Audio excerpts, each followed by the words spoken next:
The letter sat on my kitchen counter like a ticking bomb. 5 years of carefully reconstructed peace, threatened by a single cream envelope with Rachel's unmistakable handwriting. My hands trembled as I reached for it, memories flooding back of that day in the hospital when I lost everything. I'm Naomi, and until that day, I thought I had it all. A loving husband, a best friend who was more like a sister, and a baby girl growing inside me. Now all I have is a nursing degree and a collection of what-ifs. "You should burn it," my brother Adrian said, reaching for his coffee. He'd stopped by for our weekly breakfast, a tradition that helped keep me sane after everything fell apart. I probably should. I turned the envelope over in my hands. But you know me. Yeah, I do, which is exactly why you should burn it. He leaned forward, his expression serious. You've worked too hard to let them back in. The memory of that day still burns fresh. I was 7 months pregnant when severe complications sent me to the emergency room. While I fought for my baby's life, my husband John was nowhere to be found. Hours later, as I lay devastated by the loss, a nurse accidentally let slip that my emergency contact, my best friend Rachel, had been admitted to the same hospital for a panic attack. She was in the room right next to mine. They were together, weren't they? I'd asked the nurse, already knowing the answer. Her pitying look said everything. Naomi? Adrian's voice pulled me back to the present. You're doing it again. Sorry. I picked up my toast, now cold. I want to know what she could possibly have to say after all this time. Nothing worth hearing, I bet. I ripped open the envelope, ignoring Adrian's sigh. The letter inside was short, but every word felt like a punch to the gut. Dear Naomi, I know we have no right to ask anything of you, but John and I need your help. We've been trying to have a baby for 3 years with no success. The doctors say I can't carry to term. You're our last hope. Please, just meet with us. We can explain everything. Rachel. You've got to be kidding me. Adrian grabbed the letter, reading it himself. The nerve of these people. I stood up, pacing my small kitchen. They want me to be their surrogate? After everything? Tell me you're not actually considering this. I stopped at my window, staring at the hospital where I now worked as a labor and delivery nurse. Every day I helped bring new life into the world, while my own chance at motherhood had been stolen from me. Of course not, I said, but something stirred inside me, an idea, dark and tempting. My phone buzzed, a text from my colleague Sadie. Emergency at work. Can you cover for me? I have to go, I told Adrian, grateful for the escape. Early shift. He stood, gathering his things. Promise me you'll throw that letter away. Promise, I lied, tucking it into my scrub pocket.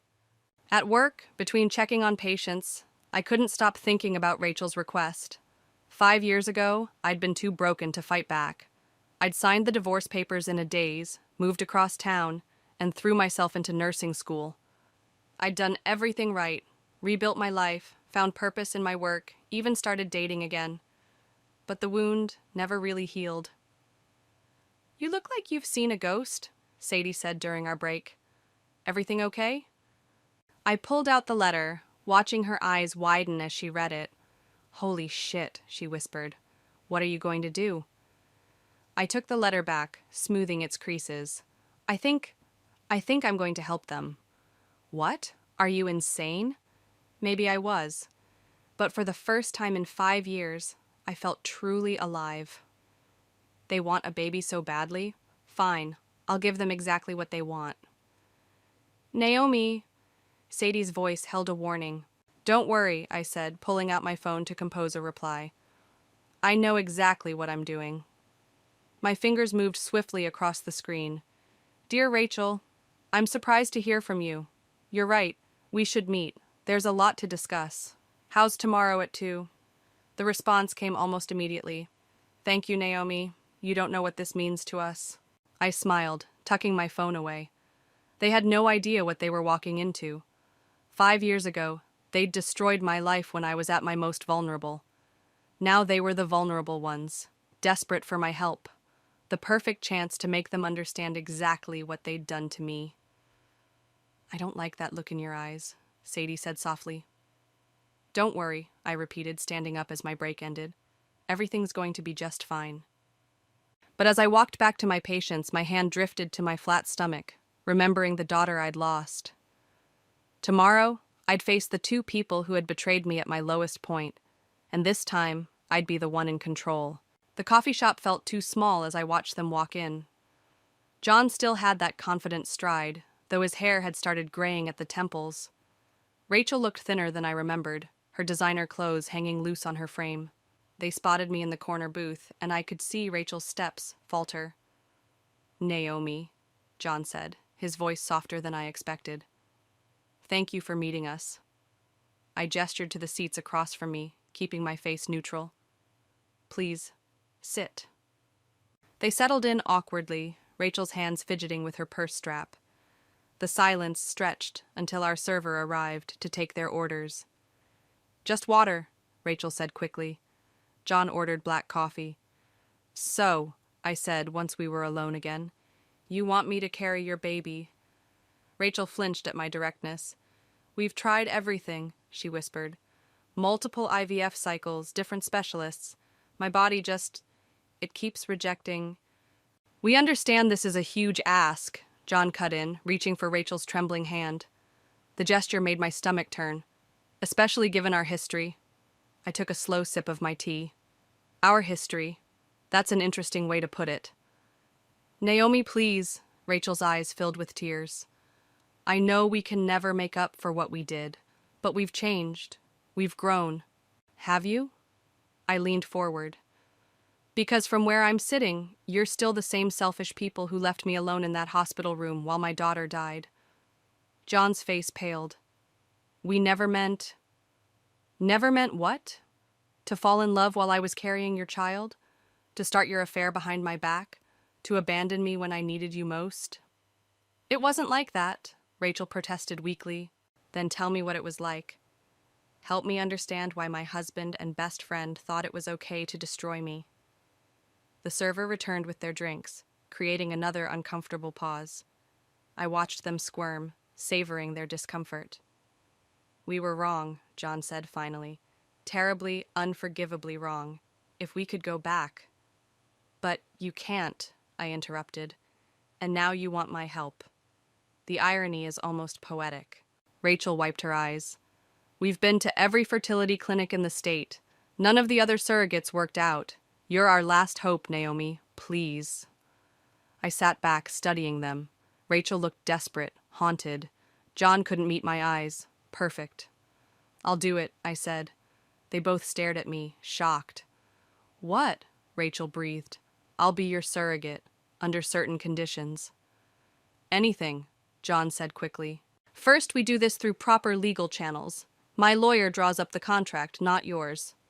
They nodded eagerly. "Second, I want full transparency about everything. Medical records, genetic testing, all of it. No secrets." "Of course," Rachel agreed. "And third," I paused, making sure I had their complete attention, "you both agree to weekly counseling sessions, together and separately." John frowned.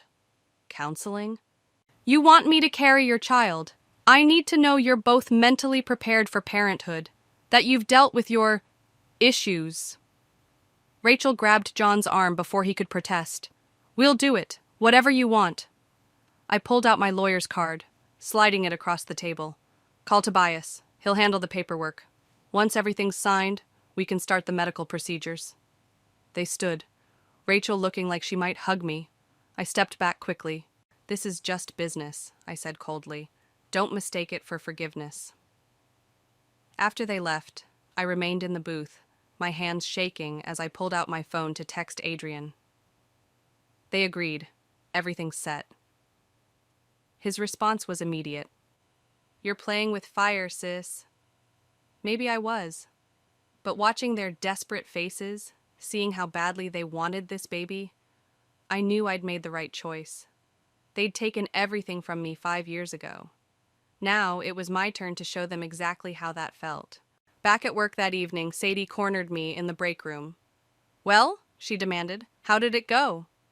"They agreed to everything, even the counseling." She shook her head. "I still think you're crazy." What happens when they figure out what you're really doing? I smiled, thinking of Rachel's tears, John's guilt-ridden face. They won't. They're too desperate for this baby to question anything. And what about you? Sadie asked softly. Are you ready to carry another child? To go through all that again? The question hit harder than I expected. I turned away, organizing supplies to hide my expression. I'm not doing this to have a baby, I said firmly. I'm doing this to make them understand what they did to me. And then what? I closed the supply cabinet with more force than necessary. And then I'll finally be able to move on. But as I headed home that night, past the nursery wing where newborns cried and parents celebrated, I wondered if I was lying to myself. Was this really about revenge? Or was I chasing something else? Something I'd lost 5 years ago in a hospital room, alone and betrayed. Tomorrow I'd meet with Tobias to start the legal process. There would be no turning back after that. No room for doubt or second thoughts. They wanted my help? Fine. They'd get exactly what they deserved. The fertility clinic's waiting room was eerily quiet as I sat between John and Rachel, waiting for our first appointment. 2 months of legal paperwork and preliminary tests had led to this moment. Rachel's leg bounced nervously, while John stared at his phone, his jaw tense. "Mrs. Clark?" the nurse called, and Rachel jumped. "That's still weird to hear," I muttered, loud enough for them both to catch it. Rachel's face flushed red. The nurse led us to Dr. Patterson's office, her walls covered with photos of smiling babies. Rachel gravitated toward them immediately, touching one frame with trembling fingers. "Good morning," Dr. Patterson breezed in, her smile professional. "I've reviewed all your files. Shall we discuss the procedure?"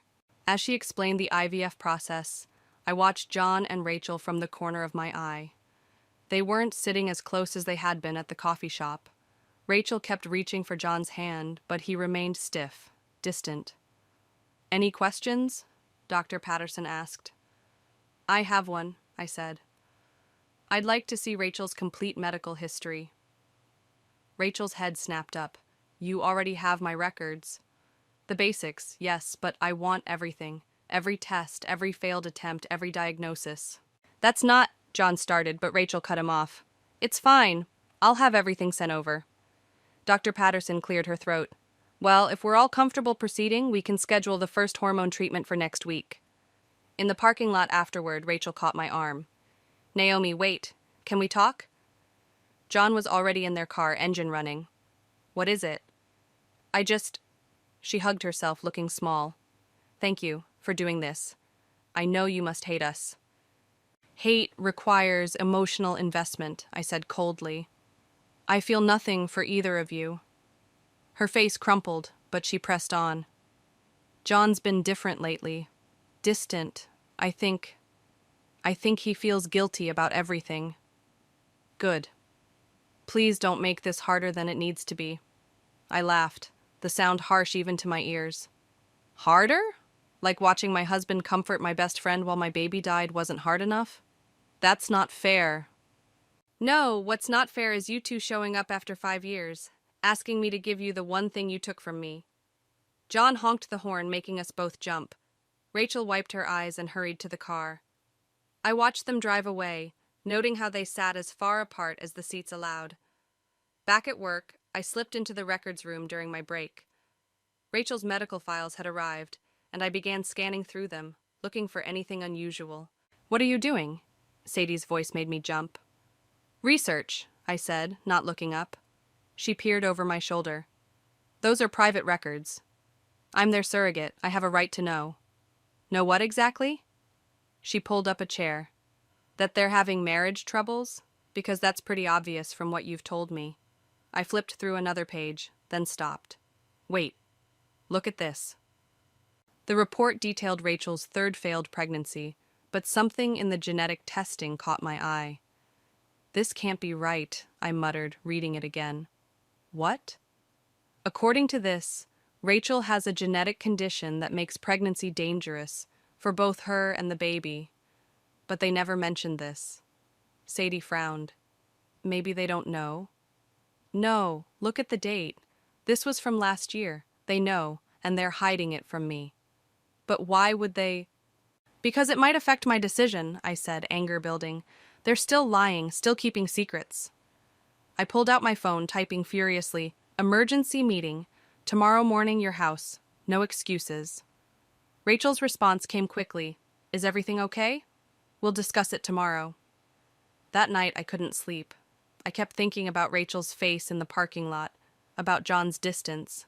Something wasn't adding up. Adrian called around midnight. "You're still awake, aren't you?" "How did you know?" "Because I know you." "What's going on?"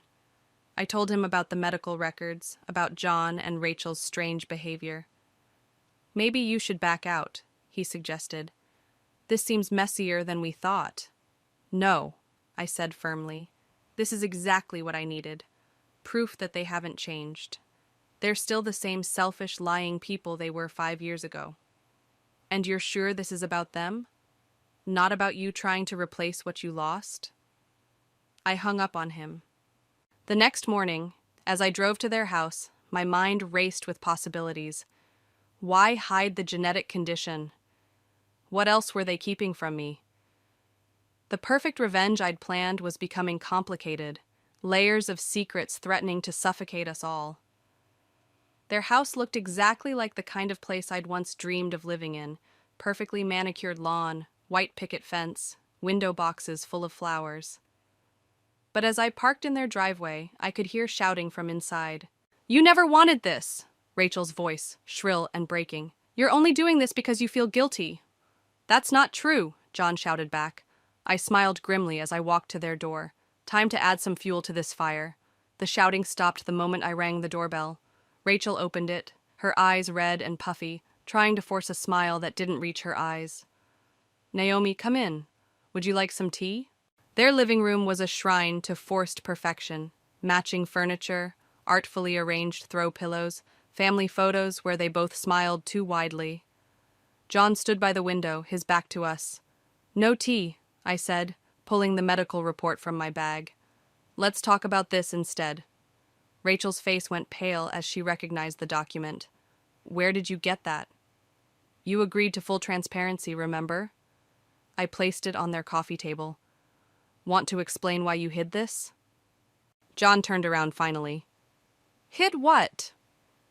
"She doesn't know," Rachel whispered, and suddenly everything clicked into place. I looked between them. "You never told him about the genetic condition?" The silence that followed was deafening. John crossed the room in 3 quick strides, snatching up the report. "What genetic condition?" His voice was dangerously quiet as he read. "Rachel, what is this?" Rachel sank onto the couch, her perfect facade crumbling. "I was going to tell you." "When?" John exploded. "After we got Naomi pregnant with a baby that could inherit this? Were you ever going to tell me the real reason you can't carry to term?" "I was scared," Rachel sobbed. "You've been so distant, so reluctant about this whole thing. I thought if you knew..." "If I knew what?" "That you've been lying to me? That you're willing to risk someone else's health to get what you want?" I watched them unravel, feeling a twisted satisfaction. But something else crept in, too. An unexpected pang of empathy as Rachel curled into herself, looking smaller by the second. "Stop," I said, surprising myself. "Both of you, just stop." They turned to me as if suddenly remembering I was there. "Rachel, what you did was wrong. Hiding this information put me at risk." I took a deep breath. "But I think I understand why you did it." "You do?" Rachel looked up, hope flickering across her tear-stained face. "You're terrified of losing him," I said softly. "Just like I was." John made a choked sound and sat heavily in an armchair. "The counseling sessions," I continued. "Have you been going?" Rachel nodded. "Separately. John wouldn't do the couples sessions." "Because this isn't what I want," John burst out. "Any of it. I'm only doing this because I owe you, Rachel, because I destroyed my marriage, hurt Naomi, all for you. And now I find out you've been lying too?" The room fell silent, except for Rachel's quiet sobs. I stood there, my carefully crafted revenge plan crumbling around me. These weren't the same people who had betrayed me 5 years ago. They were broken, struggling, drowning in guilt and unspoken truths. I think, I said slowly, we all need to take a step back. What do you mean? Rachel asked. I mean we pause the surrogacy process. You two need to figure out if this is really what you both want, and you need to do it honestly this time. John looked at me with something like gratitude. Naomi, I'm so sorry. For everything. Don't, I held up my hand. I'm not doing this for you. I'm doing it because I won't be part of creating a child that's born into lies. I've seen what that does to people. My phone buzzed, a text from Sadie. Everything okay? Need backup? I typed back quickly. No, things just got complicated. What happens now? Rachel asked, her voice small. Now you tell me the whole truth. About the condition, about your marriage, about everything.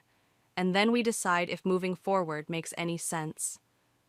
As I drove home later that day, my hands shook on the steering wheel. I called Adrian. They're falling apart, I said when he answered. And I think I'm glad. Isn't that what you wanted? Yes. No. I don't know anymore. I pulled into my driveway. I wanted to hurt them like they hurt me, but watching them today, they're already hurting themselves worse than I ever could. Maybe that's your real revenge, Adrian suggested, making them face the truth they've been running from. I sat in my car, watching the sunset paint my small house in shades of orange and pink. 5 years ago, I'd lost everything in a single day. Now I was watching John and Rachel lose each other in slow motion, and it didn't feel as satisfying as I'd imagined.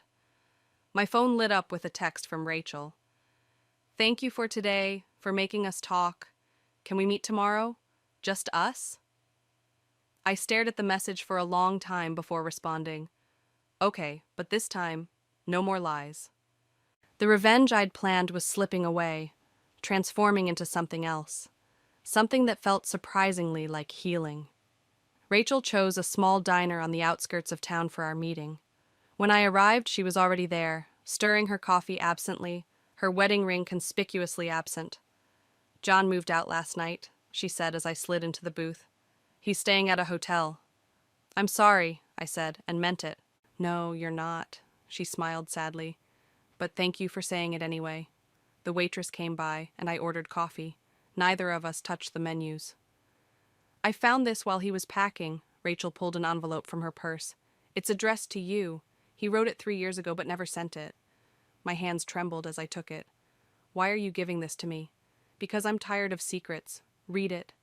I opened the envelope carefully, unfolding the letter inside. Dear Naomi, it's our daughter's would-be birthday. I drove past the hospital today, thinking about how different everything should have been. Rachel's asleep upstairs, but I can't stop thinking about you, about the baby, about all the ways I failed as a husband and a father before I even had the chance to be either. The truth is, I never deserved you. You were kind and genuine, while I was a coward who took the easy way out. Rachel and we didn't plan for any of this to happen, but that's no excuse. We should have been honest. You deserved that much. I watch Rachel struggle with guilt every day, and I know we're being punished for what we did to you. Maybe that's fair. Maybe we deserve this pain. I'm sorry. I know it means nothing now, but I am so deeply sorry. John. I folded the letter carefully, my vision blurring. He writes one every year, Rachel said quietly. On her birthday. I found them all last night. Why are you telling me this? Because you need to know that we never forgot. We never moved on. What we did to you, it broke something in both of us. The waitress returned with my coffee. I wrapped my hands around the warm mug, trying to steady myself. The genetic condition, I said finally. Tell me about it. Rachel's hands twisted in her lap. It's called Turner syndrome. It means any daughter I have would likely have severe health issues. That's why I keep miscarrying. My body, it knows. And you were willing to risk passing that on? I was desperate, she whispered. John's been pulling away for months. I thought if I could just give him a child. But it wouldn't fix anything. No, she agreed. It would just bring another innocent person into our mess. I took a sip of coffee, thinking about the letter in my purse. Why did you really choose me as your surrogate? Rachel looked out the window, tears sliding down her cheeks. Because I thought if you helped us create something beautiful, maybe it would make up for what we destroyed. Stupid, right? Yes, I said. But I understand desperate decisions. I was about to make one myself. She turned back to me. What do you mean? When you first asked me to be your surrogate, I agreed because I wanted revenge. I wanted to make you feel the loss I felt. Oh, Rachel's voice was small. And now? Now I realize we're all still stuck in that hospital room 5 years ago. You, me, John. We never really left. How do we leave? By telling the truth, all of it. I leaned forward. What really happened that day, Rachel? Why were you in the hospital? She paled. Naomi, please. I need to know. No more hiding. Rachel's hands shook as she picked up her coffee cup. I was pregnant too. Early stages. When I found out, I panicked. I took something to end it. But there were complications. That's why I was in the hospital. The truth hit me like a physical blow. You were pregnant with John's baby while I was carrying his child? She nodded, tears flowing freely now. I've never told anyone, not even John. The guilt, it's eating me alive. I sat back, feeling oddly hollow. All these years I'd imagined their betrayal as something passionate, romantic, but this was messier, uglier, more human. Does John know about any of this? No, Rachel whispered, and I can't tell him. It would destroy him completely. My phone buzzed. A text from John. Can we talk, please? I showed Rachel the message. Looks like he wants his own private conversation. Are you going to tell him what I just told you? I stood up, leaving money for the coffee. No, that's your truth to tell. But Rachel, you should. Secrets have a way of destroying everything they touch. As I walked to my car, I felt lighter somehow. The revenge I'd planned seemed petty now, compared to the weight of the truths we were all carrying. I texted John back. Tomorrow, your hotel. We have a lot to talk about. The game had changed. This wasn't about revenge anymore. It was about finally leaving that hospital room behind. The hotel lobby was quiet when I arrived. John sat in a corner armchair, looking like he hadn't slept in days. His usual polished appearance was gone, replaced by wrinkled clothes and stubble. Thanks for coming, he said, standing. There's a coffee shop next door. We walked in silence, found a quiet table away from other customers. John ordered an espresso. I stuck with water. I guess Rachel gave you my letter, he said after our drinks arrived. One of them. She said there are others. He rubbed his face. One for every birthday our daughter should have had. Pathetic, right? No, I said softly. Not pathetic. I've been seeing my therapist daily since I moved out. He stared into his cup. She says I never properly grieved. For our daughter, for our marriage, for any of it. And Rachel? Rachel, he sighed heavily.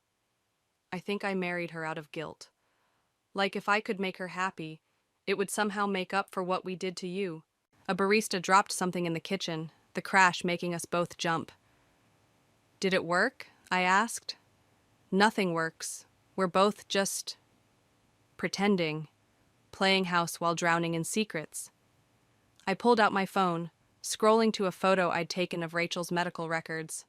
Speaking of secrets, I found something else you should see. He took the phone, frowning as he read. These dates. This was before we even approached you about surrogacy. Keep reading. His face went pale.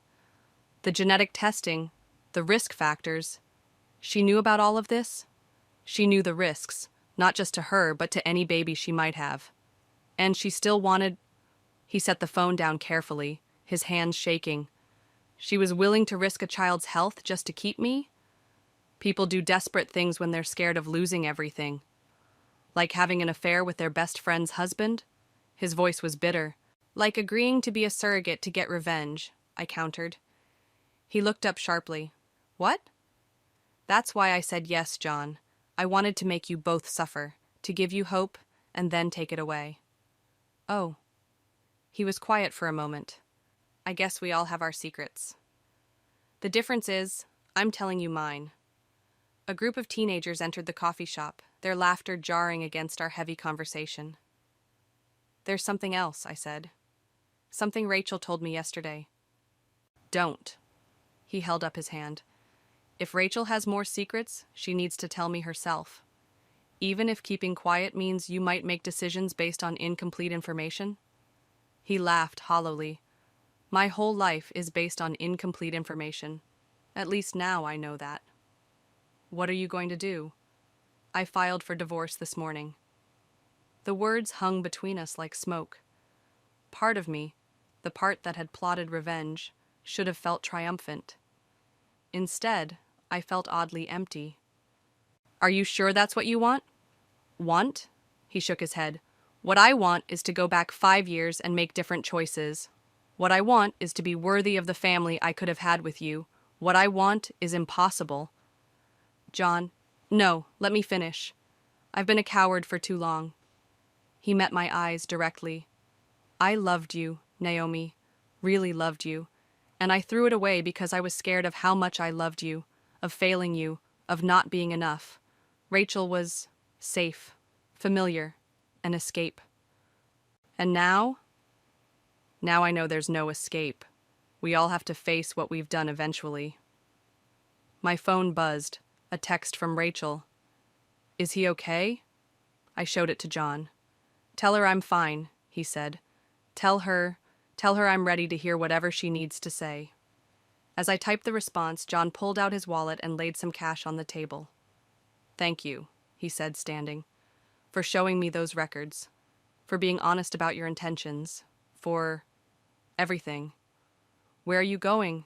To talk to my wife, or soon-to-be ex-wife, whatever she is. He paused.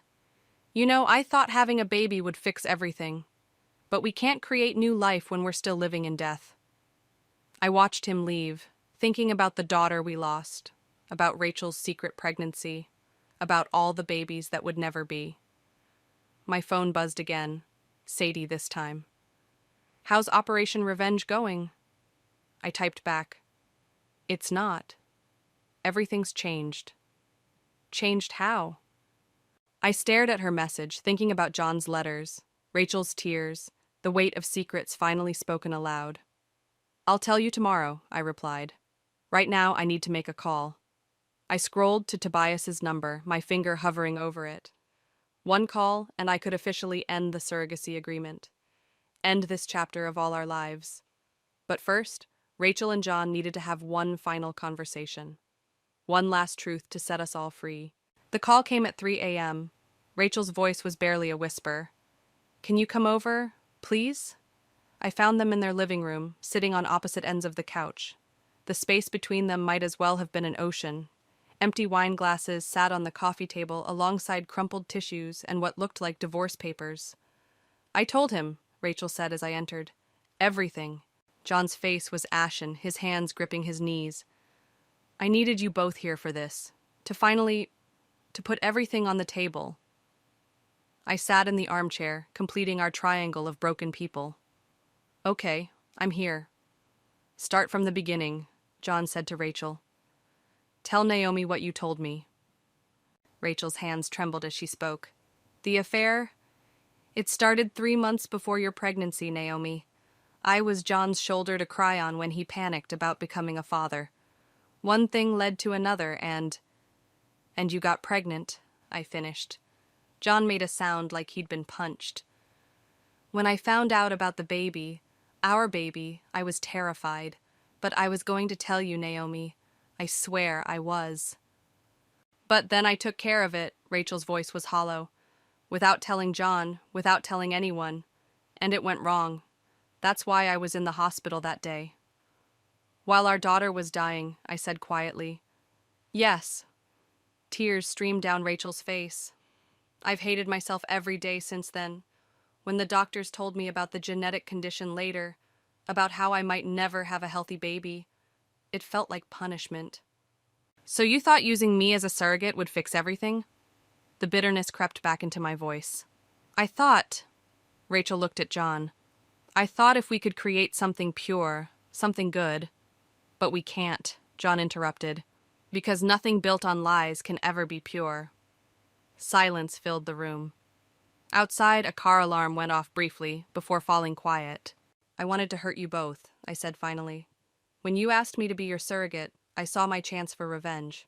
I was going to wait until you were invested, hopeful, and then take it all away. What changed? Rachel asked. I saw myself in you. The desperation, the pain, the secrets. We're all just broken people trying to fix things in the wrong ways. John stood suddenly, pacing the room. Do you know what I remember most about that day in the hospital? Not finding out about the affair, not even, his voice cracked, not even losing our daughter. I remember the silence, how quiet everything was when it all fell apart. I remember the beeping, I said, the monitors, the doctors talking in hushed voices. I remember praying, Rachel whispered, bargaining with God. Take my baby instead of Naomi's, I said. Make me pay the price, not her. But that's not how it works, I said. We all paid the price. We're still paying it. John stopped pacing.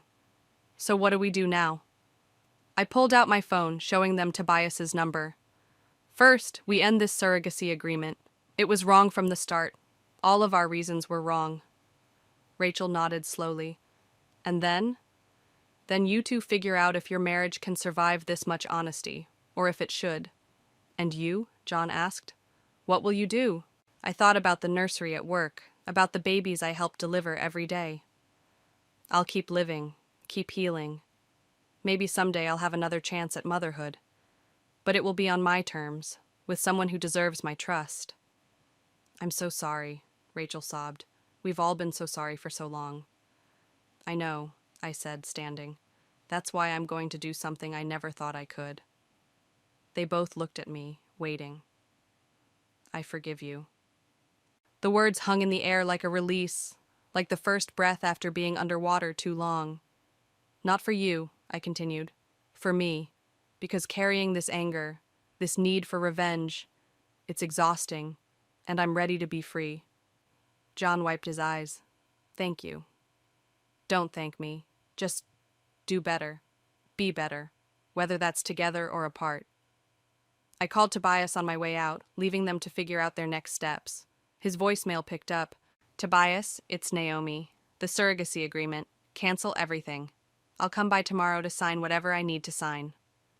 As I drove home in the pre-dawn darkness, my phone lit up with texts from both of them. Rachel, thank you for making us face the truth. John, you deserved better. We all did. I didn't respond to either message. Some chapters need to end in silence, in the quiet acknowledgement that sometimes healing comes not from revenge, but from finally letting go. At home, I opened my window to watch the sunrise, thinking about all the babies I'd help bring into the world tomorrow. Each one a new beginning, a chance for something pure and true. And for the first time in 5 years, that thought didn't hurt. The autumn breeze carried the scent of fallen leaves as I walked through the hospital garden. This had become my favorite lunch spot, a quiet place to decompress between deliveries. Today, though, I wasn't alone. I thought I might find you here, Sadie said, sitting beside me on the bench. Rough morning? Beautiful morning, actually. Twins. Both healthy, both perfect. She smiled, handing me a coffee. You seem different lately. Lighter. I am. I watched a pair of birds chase each other through the trees. Did I tell you Rachel called yesterday? No. What did she want? To let me know she's moving to Seattle. Fresh start, she said. The divorce was finalized last week. How do you feel about that? I considered the question, sipping my coffee. Honestly, I hope she finds what she's looking for. That's surprisingly generous of you. Maybe. Or maybe I'm just tired of carrying around other people's guilt alongside my own. A young couple walked past us, the woman heavily pregnant, the man supporting her with gentle care. Once, that sight would have sent me spiraling. Now it just felt like watching life continue its natural course. Speaking of guilt, Sadie said, John dropped this off at the nurse's station for you. She handed me a small package wrapped in brown paper. Inside was a silver frame holding a sonogram image, my daughter from all those years ago. I found this while cleaning out the house, John's note read. She deserved to be remembered, and you deserve to have this piece of her. Oh, Sadie breathed, reading over my shoulder. Are you okay? Yeah, I traced the tiny profile in the image. I really am. My phone buzzed, a message from Adrian. Dinner tonight? Big news to share. Go, Sadie said, seeing my hesitation. I'll cover your afternoon shift. You sure? Positive. Besides, you've earned some happiness of your own.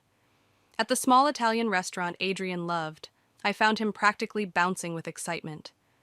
What's the big news? I asked, sliding into the booth. Remember that promotion I mentioned, the one in Chicago? You got it? He nodded, grinning. And I want you to come with me. What? Hear me out.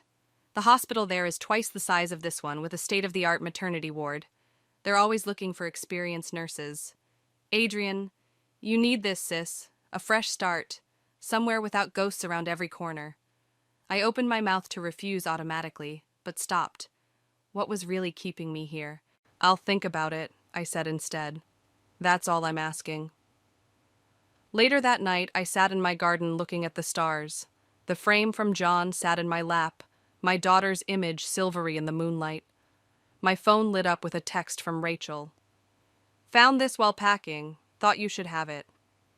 The attached photo showed 3 young women laughing at a beach. Rachel, me, and our friend Kate from college. We looked so carefree, so unaware of how life would change us all. Remember who we were, Rachel's next message read. But more importantly, remember who we can still become. I looked at the sonogram again, thinking about Chicago, about fresh starts and new beginnings. I'm sorry I tried to use your memory for revenge, I whispered to the image. You deserved better than that. We all did. My phone buzzed one more time, an email from the hospital administrator. Naomi, heard you might be considering a move. Before you decide, I'd like to discuss promoting you to head nurse of labor and delivery. You've earned it. Let's talk tomorrow. I smiled, thinking about how life had a way of opening doors just when you thought all paths were closed. Inside, I placed the frame on my mantel, next to the photo of my nursing school graduation. Not hidden away like a painful secret, but displayed as part of my story. A chapter that helped shape me, but no longer defined me. I typed 3 messages. To Adrian, let's talk more about Chicago tomorrow. To Rachel, safe travels. I hope you find your peace. To John, thank you for the frame. She'll always be part of both of us. Then I walked through my house, really seeing it for the first time in years. Not as a refuge from pain, but as a space full of possibilities. Whether I stayed or left, chose Chicago or the promotion, the decision would be about moving forward, not running away. My revenge plan had failed spectacularly. Instead of destroying John and Rachel, it had forced us all to face our truths, to finally begin healing. Sometimes the best revenge isn't about making others suffer, it's about refusing to let past suffering determine your future. I opened my window to let in the night air, feeling truly free for the first time since that day in the hospital. Tomorrow would bring new babies, new chances, new choices, and I was finally ready for all of it.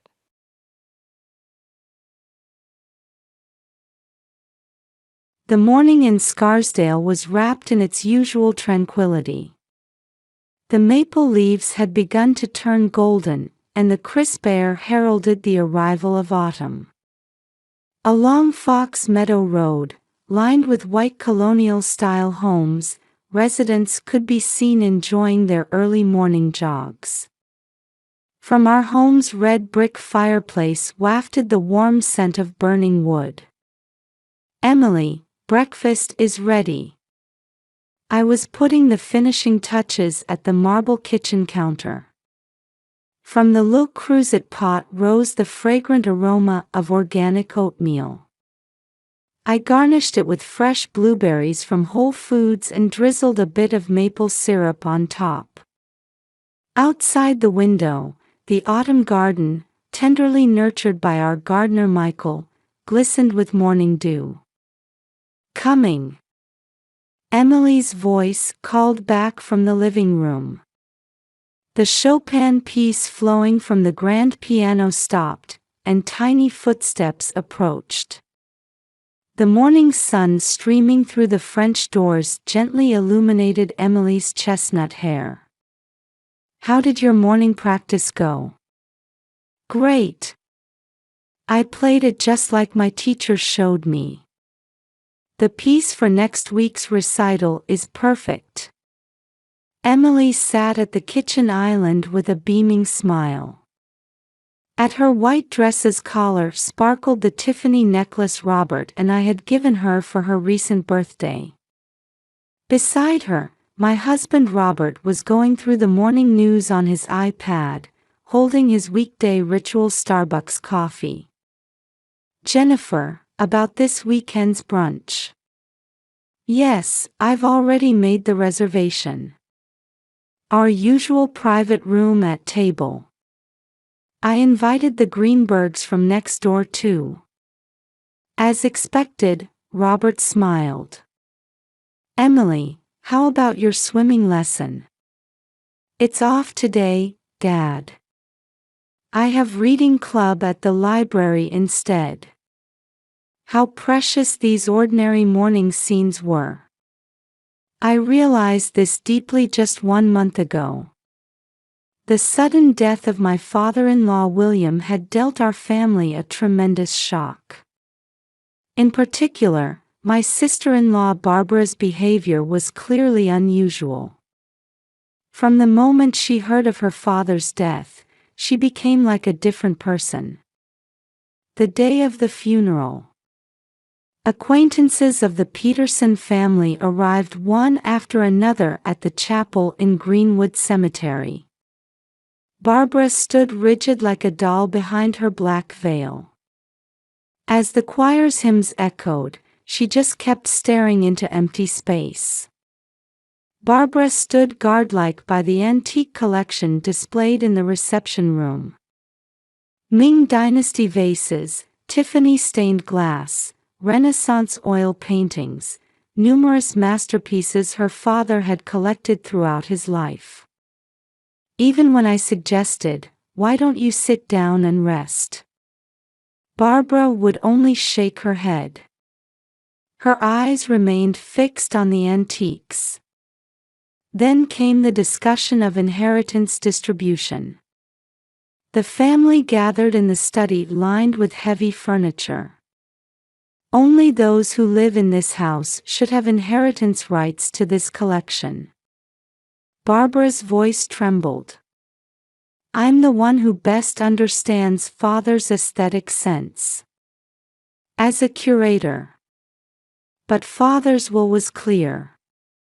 The collection's heir would be Robert. This choice to entrust it to the investment banker's son rather than Barbara, with her experience as a museum curator, deeply upset her. As the legal advisor read the will, Barbara's expression gradually hardened. In the end, she left the room without saying a word. Something ominous seemed to lurk in her departing figure. Several weeks passed. On the surface, daily life seemed to return to normal. But something was wrong with Emily. Our daughter, who used to happily share memories of her grandfather, began avoiding topics about the family home. Emily tugged at my sleeve with an anxious expression. This happened right after returning home from her after-school piano lesson. "I'm scared of Aunt Barbara." At the time, I couldn't understand the meaning of those words. I was only worried about Barbara, who had become reclusive in the family home.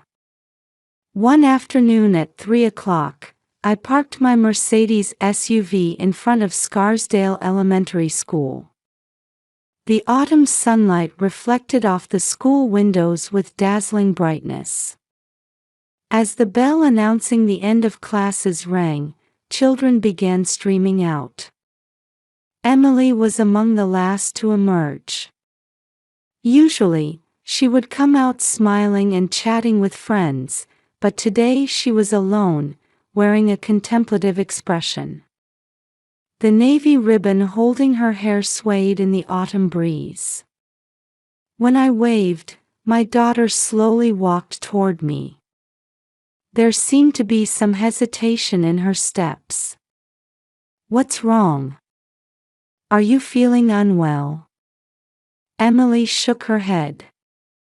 Opening the passenger door, she mumbled, "Something feels strange today." "Strange how?" "Well, I can't explain it. Like the air feels heavy." Fastening her seatbelt, Emily stared out the window. Her profile looked far too thoughtful for an 8-year-old. Shortly after starting the car, Emily suddenly leaned forward. "Mom, that car." As we turned onto Fox Meadow Road, we passed a brown delivery van. It was from a familiar shipping company. The driver wore a cap pulled low over their eyes and passed us without a glance. "Must be a delivery." "But..." Emily started to say something, then fell silent.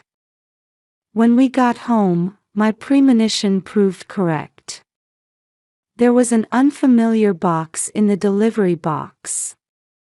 A brown cardboard box. About 30 centimeters square and 20 centimeters high. The surface looked slightly aged.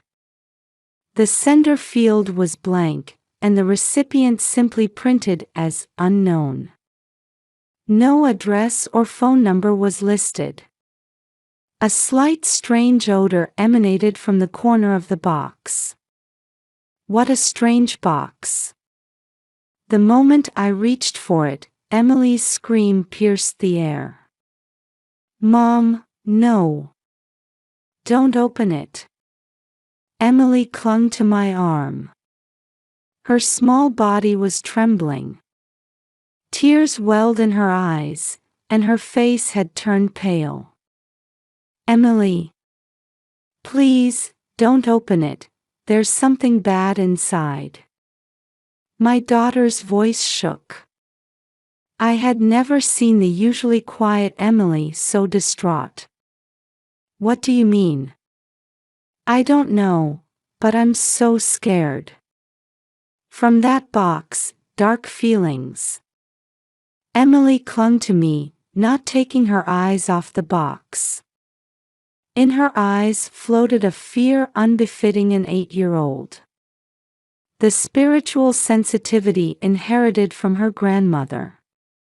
We tried to avoid mentioning Emily's special ability even within the family.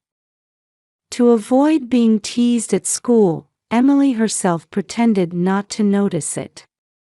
But Emily's current reaction was clearly not ordinary.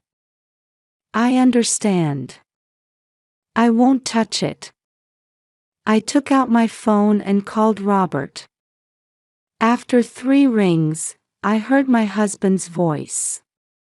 "Jennifer. What's wrong?" "Robert, there's a strange box in our delivery box. No sender information." After I briefly explained the situation, Robert's tone changed. "Don't touch it. I'm coming home right now." "But what about work?" "That doesn't matter now. Get Emily inside the house and stay away from the box. Move it to the garage storage immediately. Understand?" There was an urgency in Robert's voice that I'd never heard before. Understood. After hanging up, I took Emily's hand. "Let's go inside. How about some hot chocolate?" Emily nodded silently. She was still trembling, but seemed to be gradually calming down. Before entering the house, I surveyed the neighborhood. It was a quiet afternoon as usual. Mrs. Greenberg was tending to her garden next door. Cars passed on the street as normal. Yet somehow, I felt a chill run down my spine. After moving the box to the garage storage, I stood watching out the living room window. Golden maple leaves swayed in the wind, presenting a peaceful autumn afternoon scene. However, I couldn't shake the feeling that an invisible, ominous shadow had crept into this tranquil landscape. Emily sat on the sofa, holding her warm hot chocolate with both hands. Her profile still showed traces of tension. Occasionally glancing toward the storage room, I pondered. Emily's spiritual sensitivity. Barbara's behavior. And this suspicious box. Could these be connected? Just then, the doorbell rang, and Mrs. Greenberg from next door came to visit. In her hands was a freshly baked apple pie.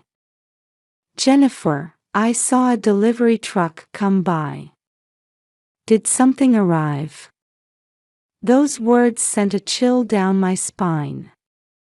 Mrs. Greenberg had lived on Fox Meadow Road for over 30 years, a pillar of the community. I had long known about her keen powers of observation. As I gave an evasive answer, Emily tensed up beside me. The hot chocolate on the side table trembled with her small shaking hands. At that moment, we heard the roar of a Mercedes-AMG G63. Robert had returned. He had made it back surprisingly quickly from Manhattan, a journey that usually takes 45 minutes. "I'm sorry, Mrs. Greenberg. My husband has just returned." Before I could finish speaking, Robert rushed through the entrance. His usually crisp Brooks Brothers suit was disheveled today. "Have you called the police?" Robert asked, catching his breath. His expression lacked its usual calmness. Mrs. Greenberg, seeming to sense the situation, quietly took her leave. However, I didn't miss her glance toward the storage room. Not yet. I was focused on calming Emily. "Let's call them right away." Robert took out his phone. I could see his hand trembling slightly. It was the first time I'd seen my husband, who never flinched during tough investment banking negotiations, so agitated. Just 15 minutes after calling the police, 2 patrol cars and a black SWAT van arrived without sirens. Likely mindful of the neighbors' curious eyes. "Mrs. Peterson. I'm Detective Johnson from the Bomb Disposal Unit." Among the uniformed officers appeared a man in a suit. He seemed to be in his mid-50s. Under his mild expression gleamed sharp eyes. "Could you please explain the situation in detail?" We explained the circumstances to the detective who was shown to our living room. Without mentioning Emily's spiritual sensitivity, we simply said our daughter had shown strong anxiety. "A wise decision." Detective Johnson nodded. "We'll first conduct an X-ray scan of the suspicious package. Depending on the results, further testing may be necessary." Specialists began bringing in equipment one after another. Police tape had already been set up in front of the storage room. Neighbors were gradually gathering. "What about evacuation?" When I asked, the detective carefully chose his words. "As a precaution, We're asking residents within a 100-meter radius to evacuate. We've already contacted Mrs. Greenberg."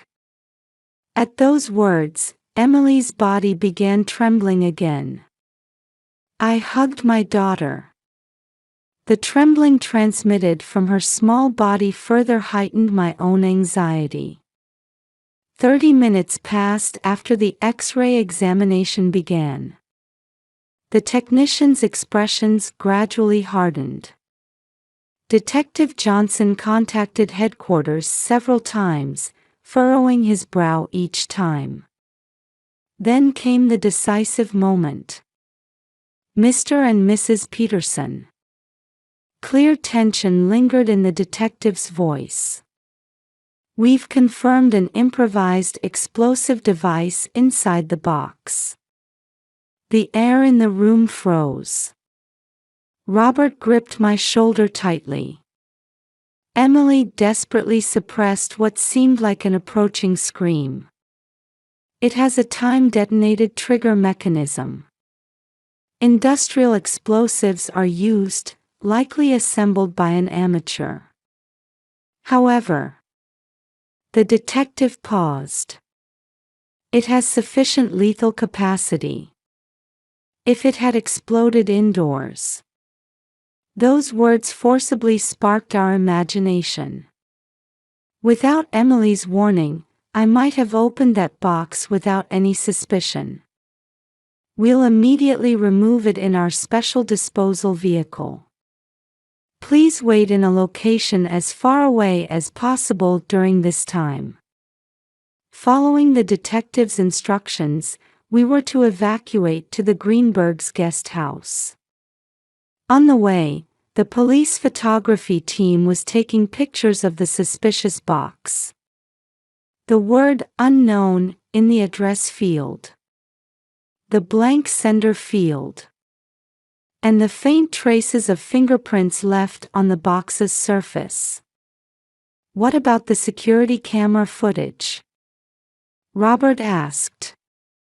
"We have high-performance surveillance cameras installed at our house. We've already begun analyzing it." The detective's response offered new hope. But that hope was shattered by his next words. The delivery driver was clearly in disguise. Black coat and hat, judging from the height and build, likely a woman. At those words, Robert and I exchanged glances.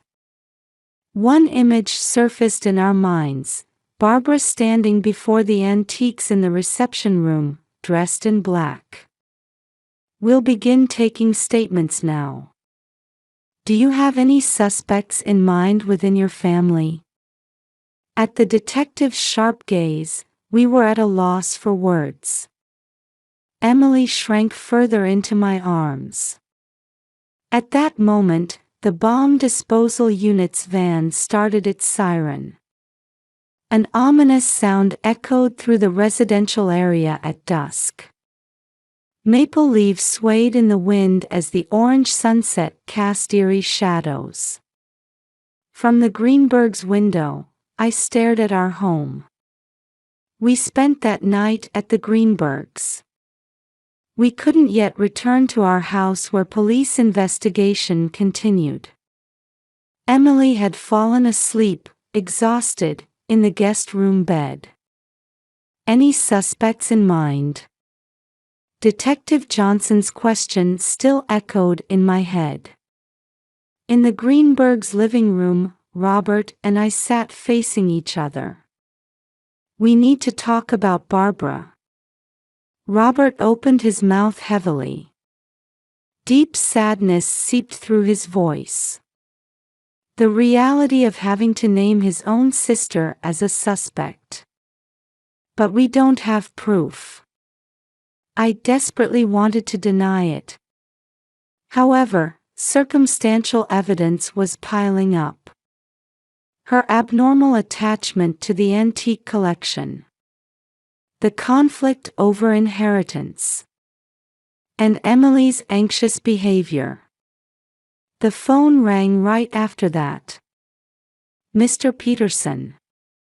Detective Johnson's voice came through the receiver. We found interesting information in Barbara Peterson's purchase history. We held our breath at the detective's words. Over the past 2 weeks, there are records of industrial chemical purchases. Waterproof spray from a home improvement store, wiring from an electronics shop, and most notably, explosive material components ordered online. No way. Robert's face turned pale. The security camera footage analysis is complete. The delivery driver's build, way of walking, they match Barbara. The police headed to the family home. We were asked to accompany them. As a precaution, we left Emily with Mrs. Greenberg. When we arrived at the house, several patrol cars were already waiting. In the garden lit by street lamps, shadows of the roses our father had carefully tended swayed. There was no response to the intercom. The moment the special unit broke down the entrance, we heard a noise from the second-floor study. Officers rushed up the stairs. We followed behind them. The study door opened. There sat Barbara, surrounded by father's collection. Wearing a black dress, she stared at us with vacant eyes, just like on the day of the funeral. "Sister, why?" Robert's voice trembled. Barbara slowly stood up. In her hand, she held a Ming Dynasty vase. Father's most treasured piece. "This collection belongs to me." Barbara's voice was strangely calm. "All my memories with father are in these pieces. The treasures we found one by one, visiting antique markets on holidays, the value of beauty that father taught me, to have it taken away by you people. We're not trying to take it away." Robert stepped forward. "We can protect it together. Father's will, together." "Lies." Barbara's scream echoed through the midnight study. "What do you know? How could someone who only looks at numbers in an investment bank understand this beauty?" She clutched the vase to her chest. "And that woman?" Barbara's eyes filled with hatred as she pointed at me. "How could a woman who peddles luxury real estate and lives a superficial life ever understand father's aesthetic sense?" Detective Johnson spoke quietly. "You planted the bomb, didn't you?" A moment of silence. Then, all the truth began pouring from Barbara's lips. How she researched bomb making online. How she purchased materials little by little from different stores. How she bought a delivery company uniform from an online auction. And how she decided to take revenge on her brother and his wife. The collection belongs only to those who live in this house. I've spent all this time here with father, yet to have it given to outsiders who know nothing. Barbara's monologue gradually became more incoherent. "Sister, didn't you think about Emily?" Robert's voice was filled with sadness. "An 8-year-old girl." At those words, Barbara's expression wavered for a moment. But soon, the mask of hatred returned. "That child too will eventually become like Jennifer, just superficial, materialistic." Officers quietly approached Barbara. "Barbara Peterson, you're under arrest for attempted murder." The sound of handcuffs echoed in the study. Barbara handed the vase to an officer without resistance. At that moment, a single tear rolled down her cheek. Her confession in the interrogation room lasted 5 hours. Under the presence of a psychiatrist, the darkness in Barbara's heart was gradually revealed. After her father's death, she rapidly lost her mental balance. Her experience and knowledge as a museum curator had, ironically, backed her into a corner. Her obsession with the collection became increasingly pathological, causing her to lose touch with reality. The psychiatric evaluation resulted in diagnoses of obsessive-compulsive disorder and social anxiety disorder. However, given the methodical nature of her crime, she was deemed mentally competent to stand trial. As dawn approached, we returned home. Emily was still sleeping at the Greenbergs. Through the living room window, the eastern sky was gradually brightening. "Jennifer," Robert called out in an exhausted voice. About Emily's spiritual sensitivity, it really saved us this time.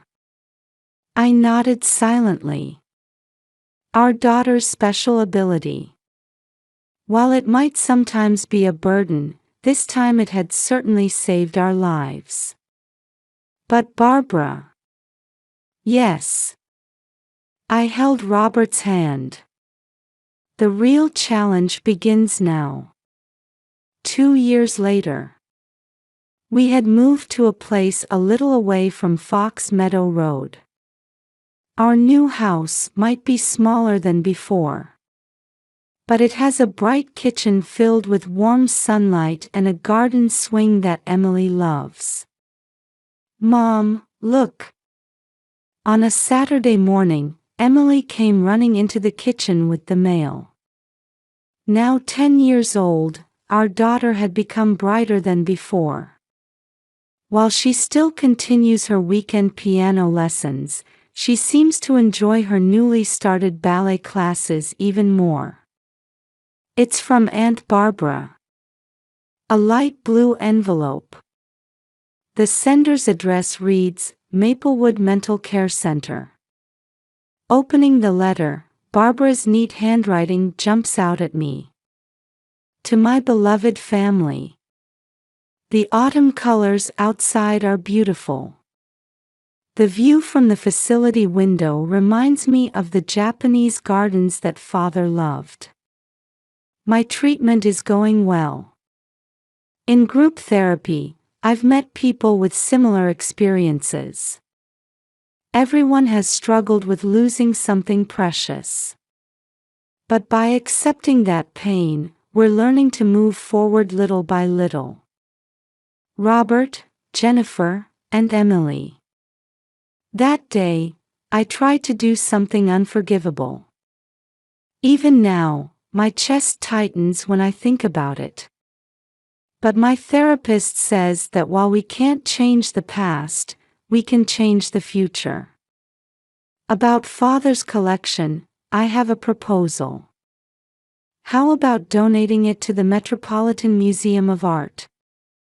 As the William Peterson Collection, it could share the wonder of beauty with many people.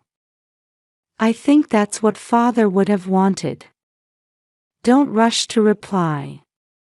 Take time to discuss it as a family. Oh yes, I heard about Emily. Good luck with your ballet recital. With love.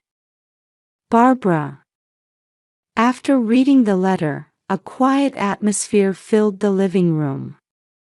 Robert looked up from his newspaper, gazing at me. What do you think? I think it's a wonderful idea. I answered without hesitation. We can share Father's collection with more people. Emily, tying her ballet shoes in the corner of the sofa, suddenly said. Aunt Barbara's heart seems to be clearing up. At those words, Robert and I exchanged glances. Our daughter's special sensitivity was still present. But there was no longer any anxiety or fear like before. Several weeks later, we visited the Metropolitan Museum of Art. The words, William Peterson Collection, shone in the special exhibition room. The Ming Dynasty vase, Tiffany stained glass, Renaissance oil paintings, they all radiated even more brilliantly under the new lighting. Father would be happy about this, Robert whispered in a corner of the exhibition room. His profile was wrapped in peaceful satisfaction. Visitors were absorbed in each piece. A young curator was giving an enthusiastic explanation.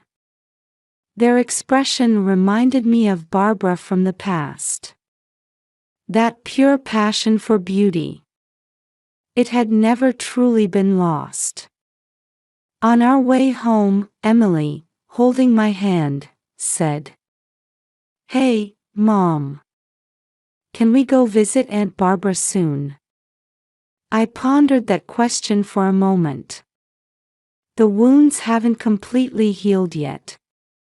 But perhaps it's time to open a new door. Yes, let's do that.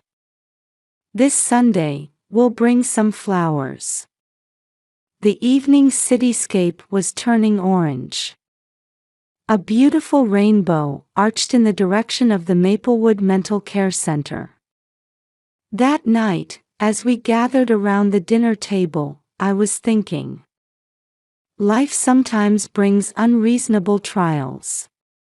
But beyond them, new light always finds its way in. Emily's piano music once again echoes throughout the house. Its tone has grown deeper than before. Through knowing sadness, people become stronger. And they can become more gentle. The aroma of Mrs. Greenberg's freshly baked apple pie wafts through the kitchen. Outside the window, the newly planted young maple tree sways in the gentle breeze.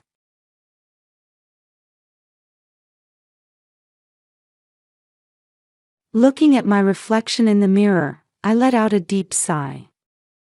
In the preparation room of the Lenox Hotel, my hands trembled slightly as I smoothed my navy blue cocktail dress. The gentle May sunlight streaming through the window enveloped the entire room in a soft glow. "Mom, this bow tie feels a bit tight." I turned around to see my son Lucas tugging at his collar as he sat on the edge of the bed. Looking remarkably dignified for a 6-year-old in his rented tuxedo. Though usually energetic, he seemed a bit nervous on this special day. Still, his endearing mannerisms remained unchanged. "Here, let me fix that for you." I knelt down and gently adjusted his bow tie. His large brown eyes looked up at me anxiously. I'd been watching over him all morning, worried about his shy nature. Every time his small hand clutched at the hem of my dress, my heart tightened. Usually, he would be absorbed in picture books I brought home from the publishing house or playing energetically in the park. My son's smile was my greatest comfort. Though my job as an editor at a small publishing house isn't easy, the time spent with my son after returning home always washes away my fatigue. "Are Grandma and Grandpa coming today?" At that question, my hands froze for a moment. Robert and Patricia Wilson, my parents.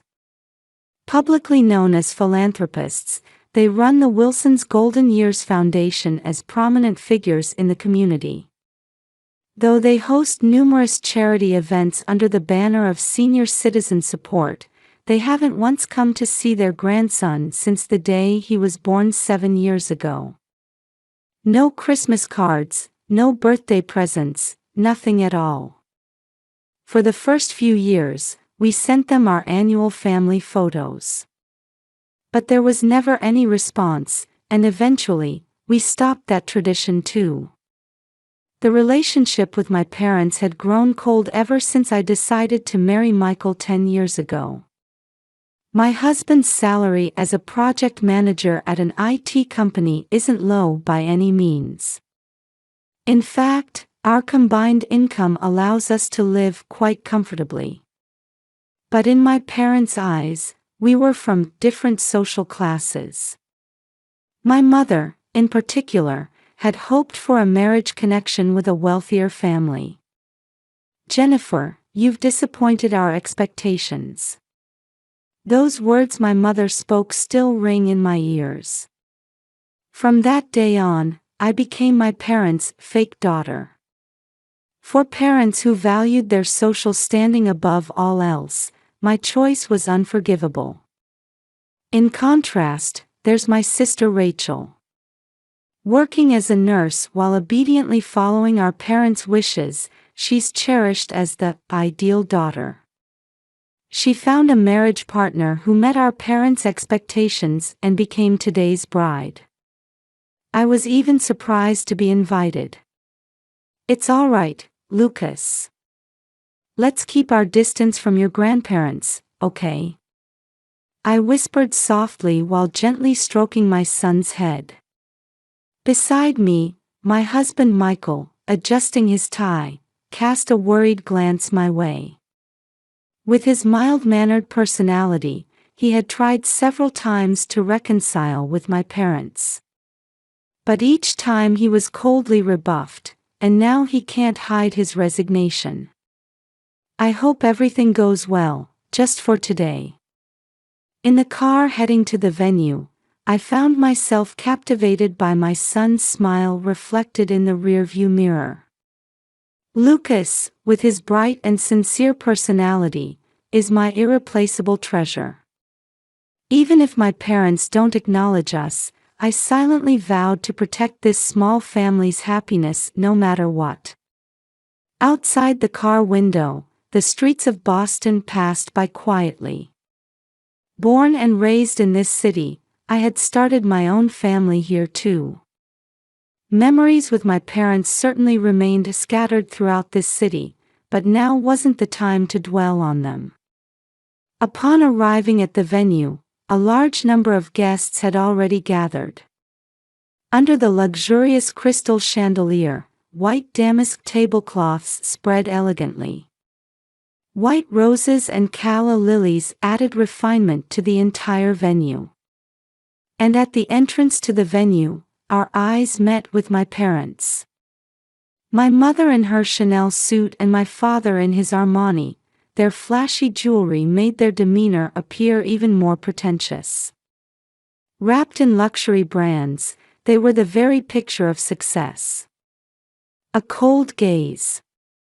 A moment of silence. My parents merely glanced at us before quickly looking away. At that gesture, I felt Lucas's hand tremble slightly in mine. "This way, please." The seats we were shown to by the venue staff were quite far from the main table. Holding Lucas's small hand tightly, we quietly took our seats. I felt anxiety slowly constricting my heart about how this wedding would unfold. I felt a slight relief at the place cards set on the table. At least we were far from my parents. At this distance, I could protect my son.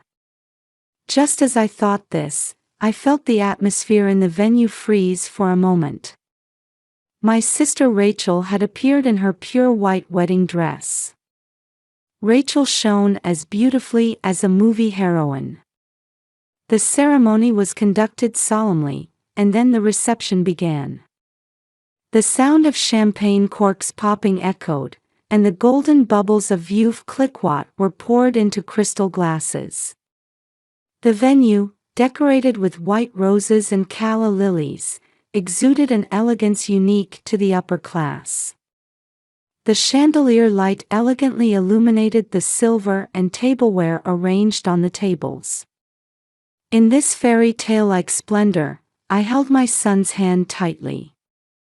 "Mom, that white cake is really huge, isn't it?" Lucas whispered to me.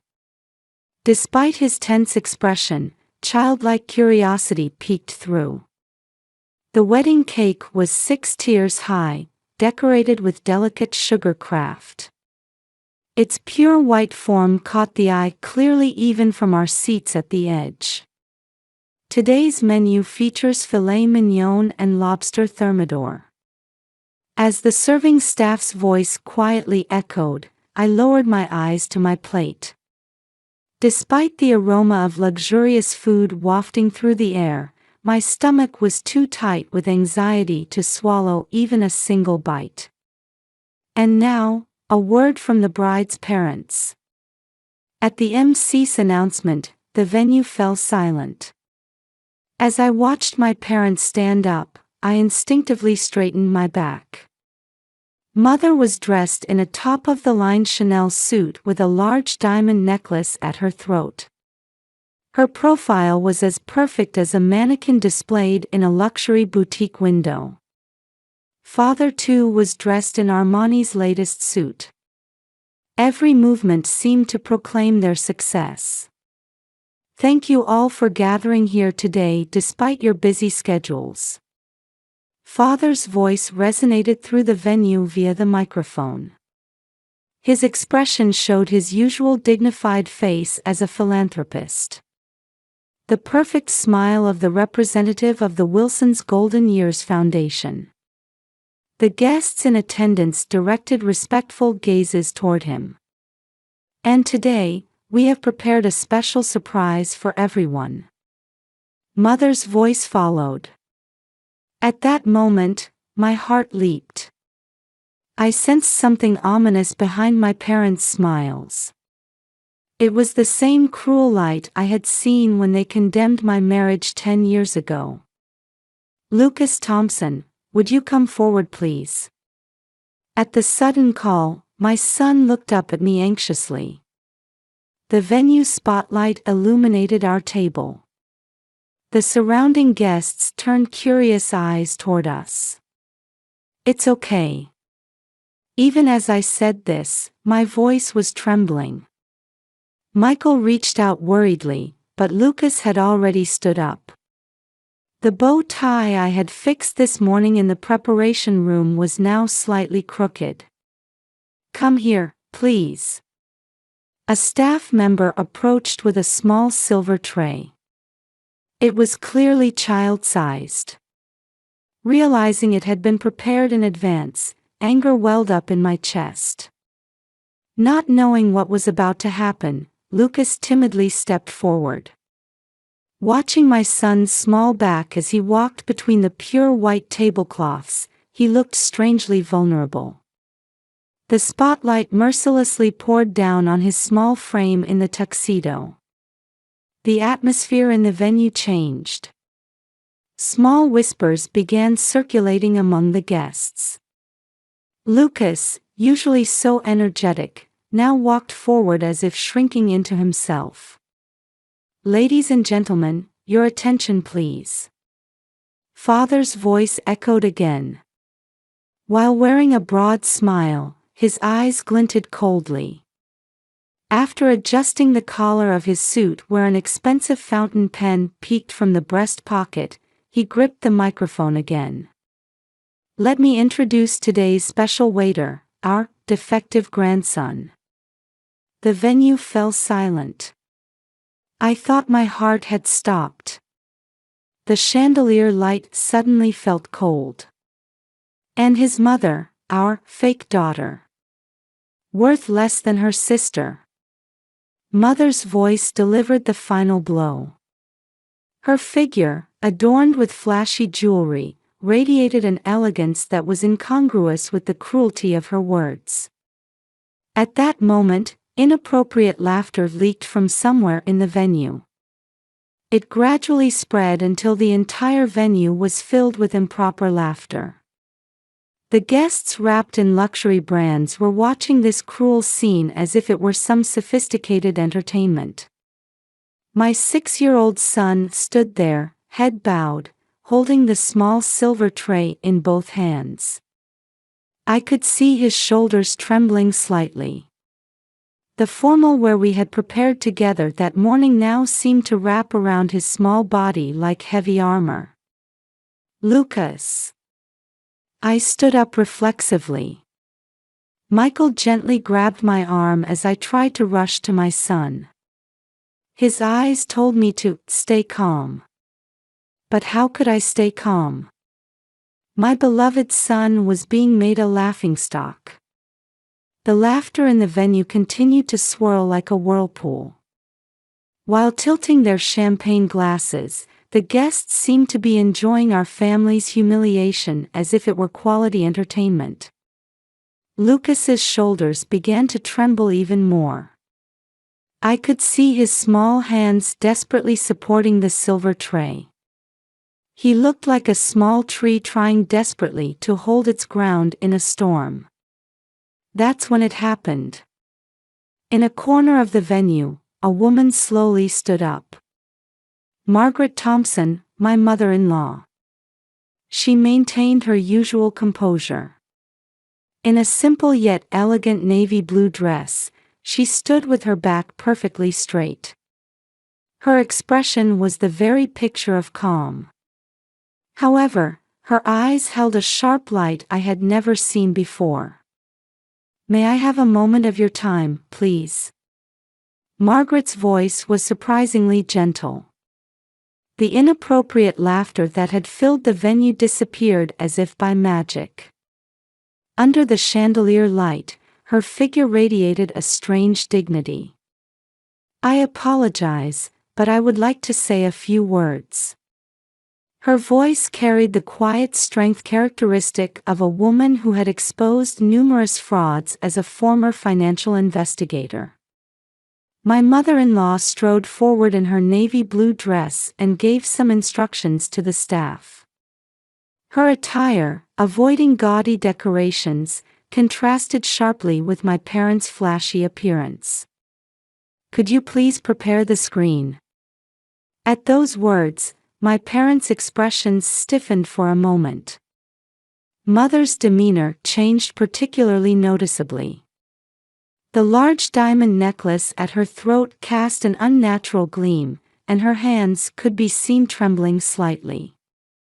The mechanical sound of the screen descending echoed through the silent venue. Lucas still stood there, holding the small silver tray. Michael quickly stood up and drew our son close. I could feel his small back still trembling. "Today, I would like to discuss the Wilson's Golden Years Foundation." Margaret's voice echoed through the venue again. On the screen, the logo of my parents' charitable organization was displayed prominently. The luxurious golden design. The elegant curved text and silhouettes of young and old people together. However, its gleam now seemed to carry an ominous shadow. First, let me tell you about my mother. The projector light illuminated Margaret's profile. Her figure radiated a dignity like that of the goddess of justice. My mother, Eleanor Thompson, was one of this foundation's first victims. A small stir went through the venue. The screen displayed a photo of a smiling elderly woman. Michael's grandmother, my grandmother-in-law. The photo showing her warm smile was probably taken before she fell victim. 5 years ago, my mother donated her entire fortune to this organization. Her life savings of about $800,000. And immediately after that, she was placed in a facility where family visits were restricted. Margaret continued in a matter-of-fact tone. However, the anger hidden in the depths of her voice gradually became palpable. In her hands, she held a thick file. Initially, we tried to respect my mother's wishes. However, we noticed something was wrong with her. And then we learned about others who had suffered similar harm. The screen displayed financial documents one after another. Charts showing complex money flows. Unusual transfers of funds. Everything had been analyzed from a professional perspective. Red arrows clearly indicated problematic transactions. Over these 5 years, I've conducted a thorough investigation using my experience as a former financial investigator. And one shocking fact after another came to light. The evidence was overwhelming. It showed how funds collected under the pretext of donations flowed through multiple accounts and ultimately into my parents' personal accounts.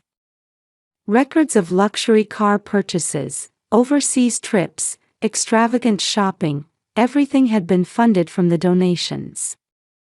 This is video testimony from one of the victims. The screen showed an elderly person. A man who had once been a successful businessman spoke in a trembling voice about his experience. How he was made to donate his entire fortune and then essentially imprisoned in a facility. The venue listened in breathless silence to his testimony. And these are the bank transaction records.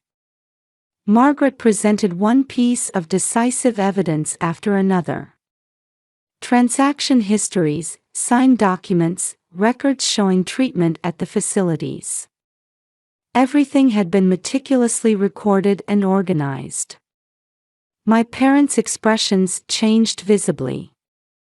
Large drops of sweat appeared on my father's forehead, and my mother's fingertips trembled uncontrollably. Their figures wrapped in luxury brands now looked pitifully small. The Chanel suit and Armani attire were no longer dignified clothing, but mere ostentation.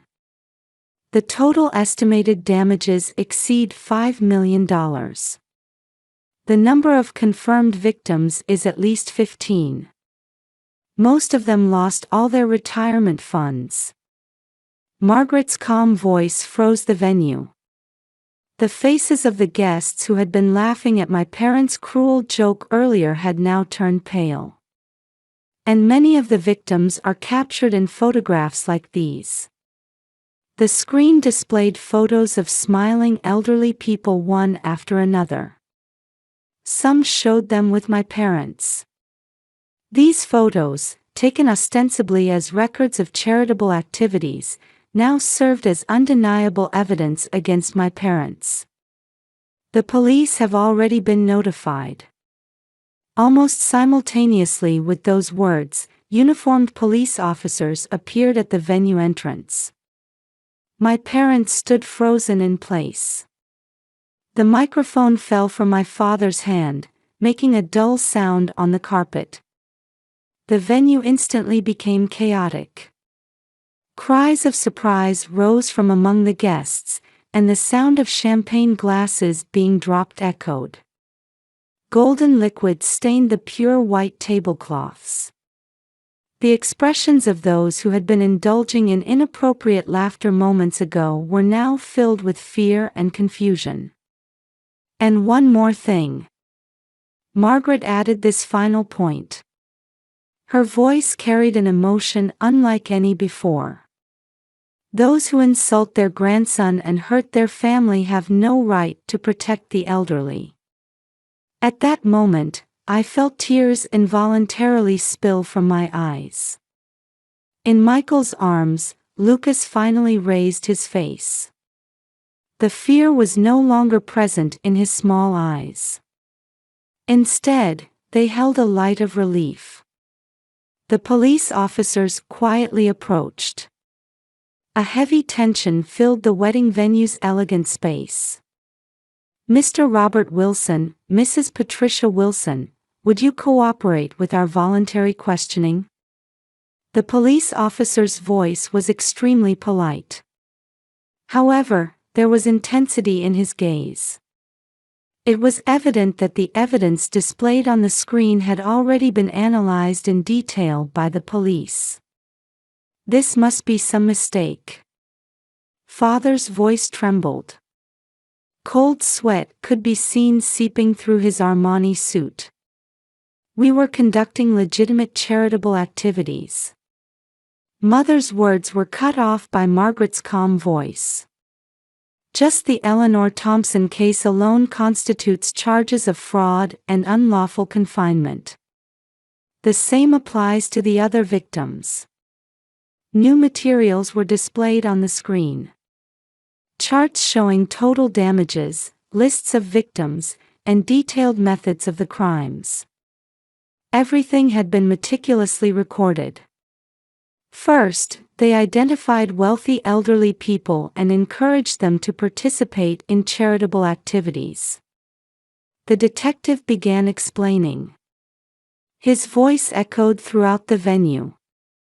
Next, they played on fears about retirement and encouraged full donation to the foundation. After the donation, victims were placed in facilities and their contact with the outside world was restricted. A diagram of the criminal process was displayed largely on the screen. It looked like a perfectly calculated business plan. Why did you do such things? Rachel's trembling voice could be heard. My sister's face, wrapped in her pure white wedding dress, had turned pale. She too had just learned the true nature of our parents. Appearances. Father suddenly muttered. His voice no longer held any dignity or arrogance. Social status, fame, the envy of others. Everything was for the sake of appearances. The confession began. The darkness in my parents' hearts gradually came to light. We wanted to maintain the image of a perfect family.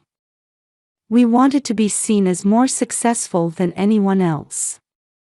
For that, Mother's makeup began to streak with tears. The diamond necklace at her Chanel suit collar gleamed emptily. For the sake of our pretend lifestyle, how many people have we hurt? At Father's words, the entire venue fell silent. Small sighs escaped from among the guests wrapped in luxury brands. Many of them were people who had envied my parents' luxurious lifestyle. Jennifer, Michael, and Lucas. Mother turned toward our family. For the first time, genuine regret appeared in her eyes. I'm truly sorry for hurting and insulting you. At those words, Lucas trembled slightly. In Michael's arms, our son remained silent, head bowed. Rachel staggered toward me. I didn't know anything. But that's no excuse. Large tears spilled from my sister's eyes. I went along with our parents and participated in hurting your family. I'm so very sorry. At that moment, I felt something melting in my heart. 10 years' worth of hatred and anger gradually softened in the face of my sister's sincere apology. Auntie. Suddenly, Lucas called out in a small voice. Rachel looked at her nephew with tear-filled eyes. I'm sorry I ruined your wedding. At those innocent words, Rachel let out a sob. No, Lucas. I'm the one who should be sorry. My sister knelt down to meet her nephew's eyes. Her pure white dress spread wide on the floor. From now on, I hope we can be a real family. At those words, Lucas gave a small nod. For the first time, a small smile appeared on his lips. However, this warm moment was brief. The police officers quietly approached my parents. Mr. Robert Wilson, Mrs. Patricia Wilson, you are under arrest on suspicion of fraud and unlawful confinement. The sound of handcuffs echoed coldly under the chandelier light. The guests watched in tense silence as my parents were arrested in the luxurious wedding venue. But in my heart, a strange sense of relief spread. It was over. My parents' false life, their treatment of our family, everything was over. Margaret quietly walked to our side. I'm sorry this turned into such a dramatic wedding. But this was our last chance to reveal the truth. I gave a small nod at her words. 3 months later, one morning, I was spreading out the Boston Herald at the breakfast table. The front page prominently reported the results of my parents' trial from the previous day. The photo showed my parents, once radiant as philanthropists, now as defendants. Without their luxury brand attire, the two looked very small in their prison uniforms. Wilson couple sentenced to prison for elder fraud. Deception behind the perfect family, full details of organized crime disguised as charity. The article detailed the case meticulously. Their obsession with maintaining upper-class appearances, their fixation on the illusion of a perfect family, and their establishment of social status through charitable work. The truth hidden beneath the glamorous exterior was revealed in full. The sentence was 15 years in prison.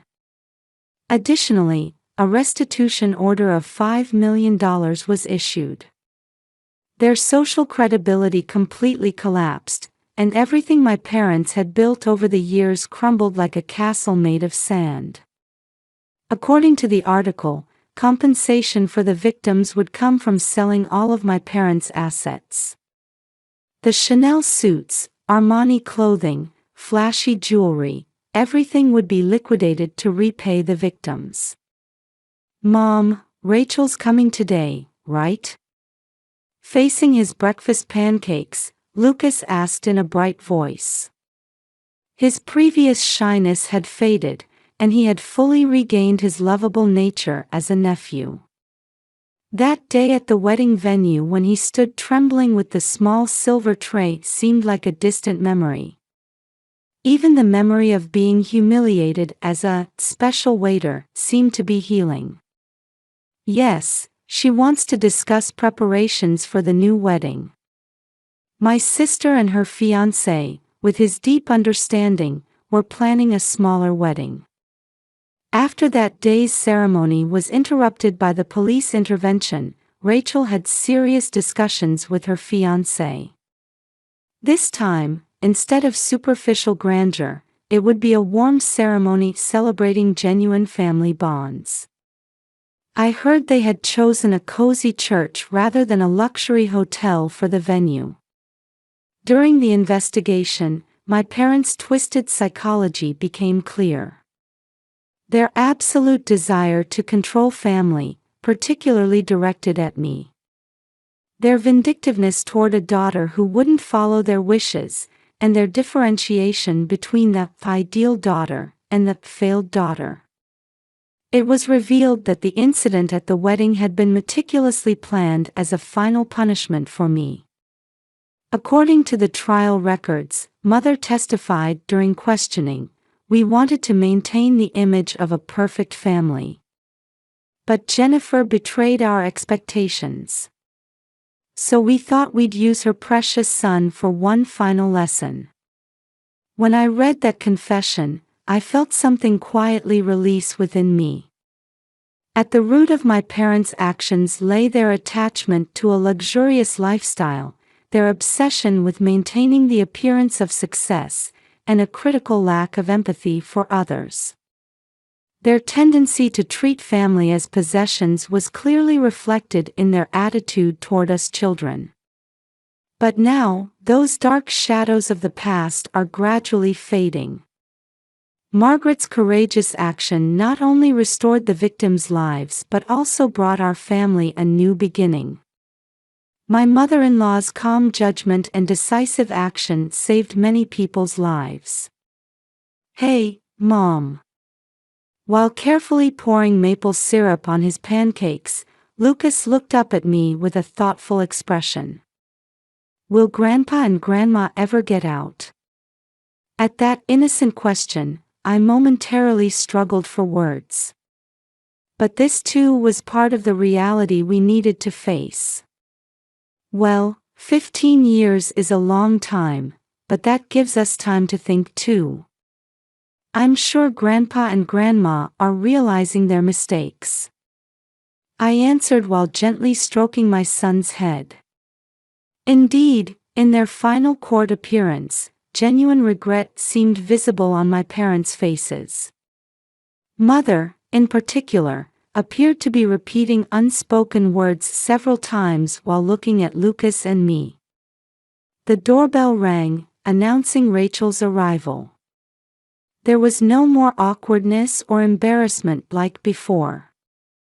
My sister now stood before us as her true self. She too had been liberated from our parents' control and had regained her authenticity. "Good morning, sis, Lucas." That smile held no more pretense. The aroma of Margaret's homemade apple pie wafted across the table. My mother-in-law had started baking this pie and bringing it over every weekend. It had become more than just a dessert, it was a symbol of our bond. "Auntie, will you show me the wedding photos today?" Lucas happily ran to my sister. Rachel embraced her nephew tenderly while taking out the album from her new wedding last weekend. The ceremony was held in a small church, attended only by relatives and close friends. There were no luxurious chandeliers or expensive decorations. Instead, warm sunlight streamed through the stained glass windows, gently enveloping the church. Rachel chose a modest ivory dress rather than pure white. Lucas proudly participated as the ring bearer this time. And I, as my sister's attendant, could genuinely offer words of blessing. "Look, here's Lucas carrying the rings." The photo in the album shows Lucas walking proudly, carrying a small cushion with the rings. Gone was the sad expression from that day. His image tenderly holding the precious rings in both hands, rather than a silver tray, was truly radiant. Margaret looks lovely in this photo too. My mother-in-law attended the ceremony in her modest navy blue dress. Her presence had become a saving light for our family. In her gentle smile in the photograph, I saw sure hope for our new life. This is our new family form. Though lacking superficial glamour, there are genuine bonds connected by real affection here. The life adorned with luxury brands has ended, replaced by days filled with heartfelt warmth. Outside the window, the fresh May breeze rustled through the trees. The wounds in our hearts are surely healing. And surely, our future life will be filled with new hope. Even if there's sometimes pain, we'll keep moving forward. That's our new resolve, having overcome this ordeal.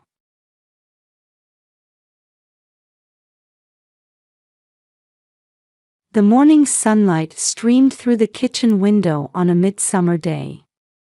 In the air-conditioned room, I was preparing breakfast with my 6-year-old daughter Amy. As usual, while I made pancake batter, Amy was washing blueberries beside me with practiced hands. Her golden braids gleamed in the morning sun beneath her white apron. "Mom, these blueberries aren't as big as the ones from Grandma's garden," Amy remarked. I couldn't help but smile at her words.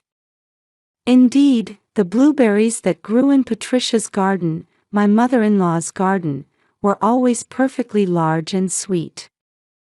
Her dedication to gardening surpassed everything else.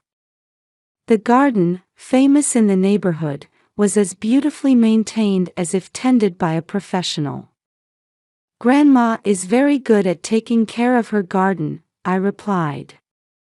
Amy nodded seriously. Her big blue eyes were filled with pure love for her grandmother.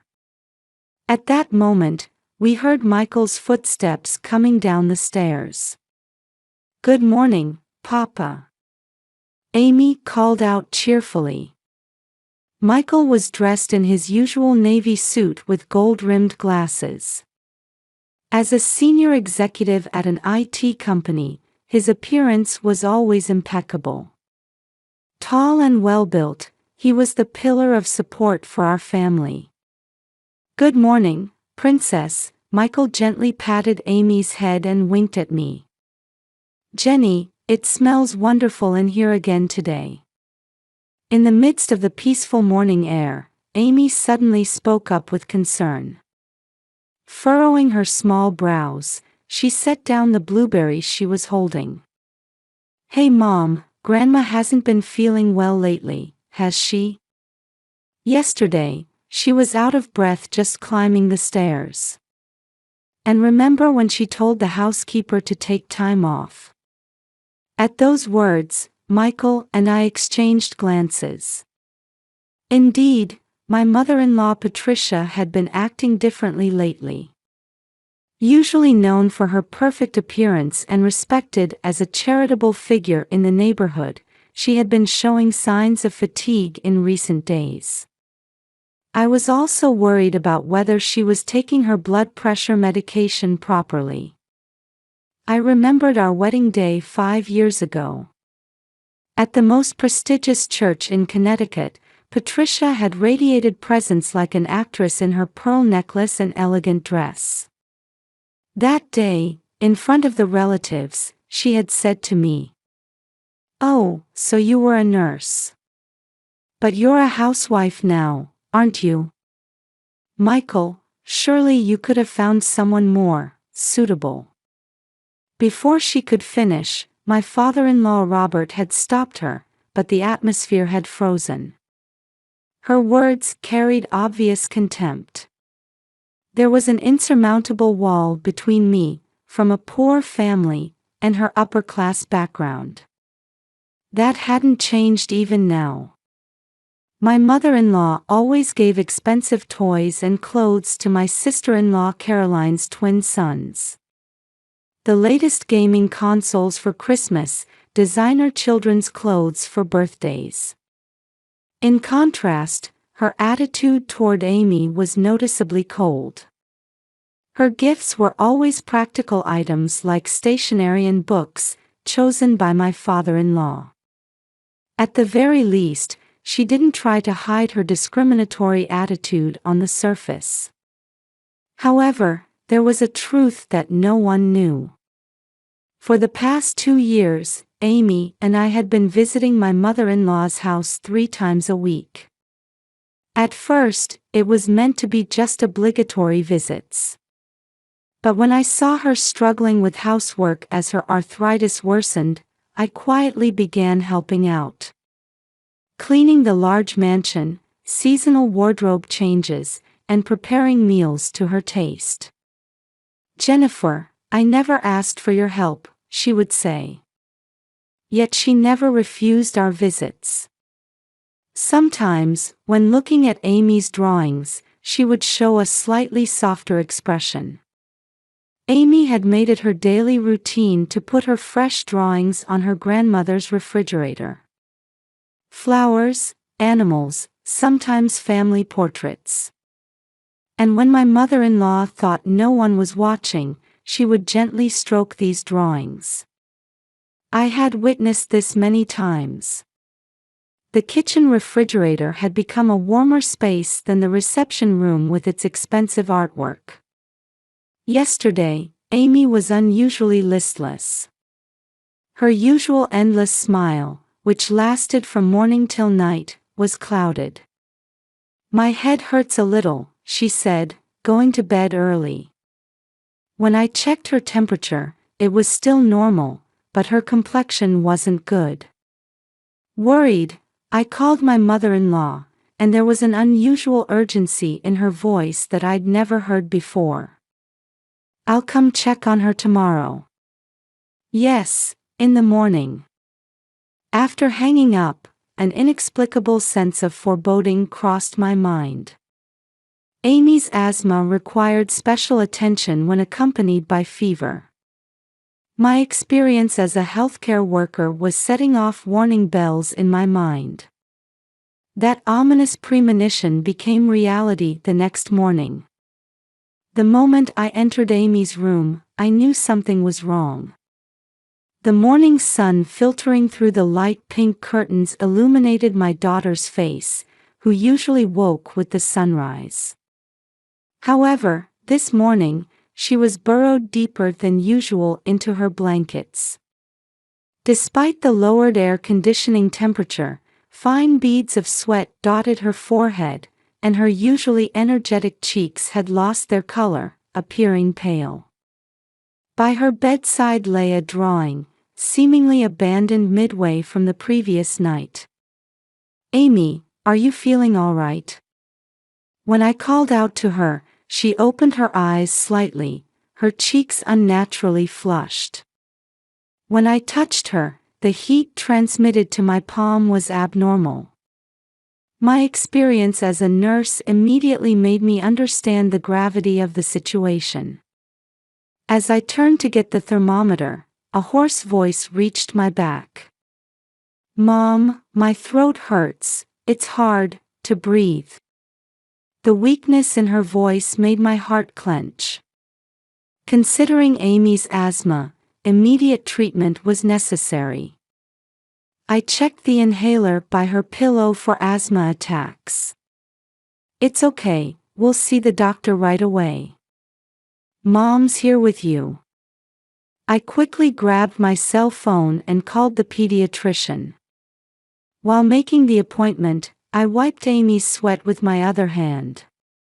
Even the sheets were damp. The receptionist announced the appointment time. 1 hour to go. Michael had already left for an important early morning meeting. Just as I was about to give her fever medication, the doorbell suddenly rang. The entrance monitor showed Patricia, my mother-in-law. Perfect in appearance, holding something in both hands. Despite the midsummer morning, she was wearing a high-end brand two-piece suit, and her makeup seemed heavier than usual. There was something urgent about her expression.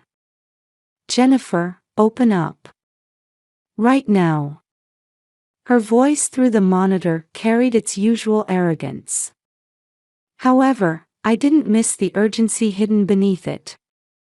Something seemed off. Last night's phone conversation came back to me. When I opened the door, my mother-in-law was clutching a large plastic bucket. It was packed with ice. The chunks of ice cast an ominous gleam in the morning sun. "Patricia, right now Amy isn't feeling well." Cutting off my words, my mother-in-law stepped into the entrance. Her luxury brand sandals struck the marble floor sharply. The sound echoed like a harbinger of what was to come. The security camera in the entrance quietly blinked its red light. "Where's Amy?" "She's not feeling well, right? I'll cure her. Just like my mother did for me." There was something frantic mixed into my mother-in-law's voice. Beneath her perfectly arranged hair and makeup, her expression was slightly contorted. She lacked her usual composure. That heightened my anxiety even more. "I'm about to take her to the hospital. She has a fever, and I'm worried about her asthma." "Hospital?" My mother-in-law's voice rose an octave. There was something mocking in its tone. "That child is too spoiled. In my day, this is how we treated illness. You have to be raised tough to survive in this world." At that moment, I saw Amy coming down the stairs. Still in her light blue pajamas, she was wobbling down while holding onto the wall. Her golden braids were disheveled, her usual loveliness subdued. "Grandma, why are you?" Amy called out in a thin voice. Seeing her, my mother-in-law's eyes wavered for a moment with human warmth. But the next instant, that expression changed to hard determination. The mask cultivated through years of social experience once again covered her face. You're too weak. I'll cool you down with this. It was like a scene in slow motion. My mother-in-law lifting the heavy bucket. The clear ice water dancing in the air. Countless droplets sparkling like jewels in the light. And all of it raining down on Amy. It's cold. Mom. Help me. Amy's scream echoed through the entrance. The ice-mixed water soaked her golden hair and beat against her pajamas. With each strike against her delicate body, my heart clenched. Witnessing this scene, something snapped inside me. Stop it. What are you doing? My scream was so fierce and wild, it didn't seem like my own. The security camera's red lamp coldly recorded this moment of madness. Its light appeared as red as blood. Amy was shaking all over, crouched in place. Her lips were beginning to turn purple. It was a precursor to an asthma attack. Her small body was desperately gasping for air like a fish. Get out. My voice was as cold as the ice in the bucket.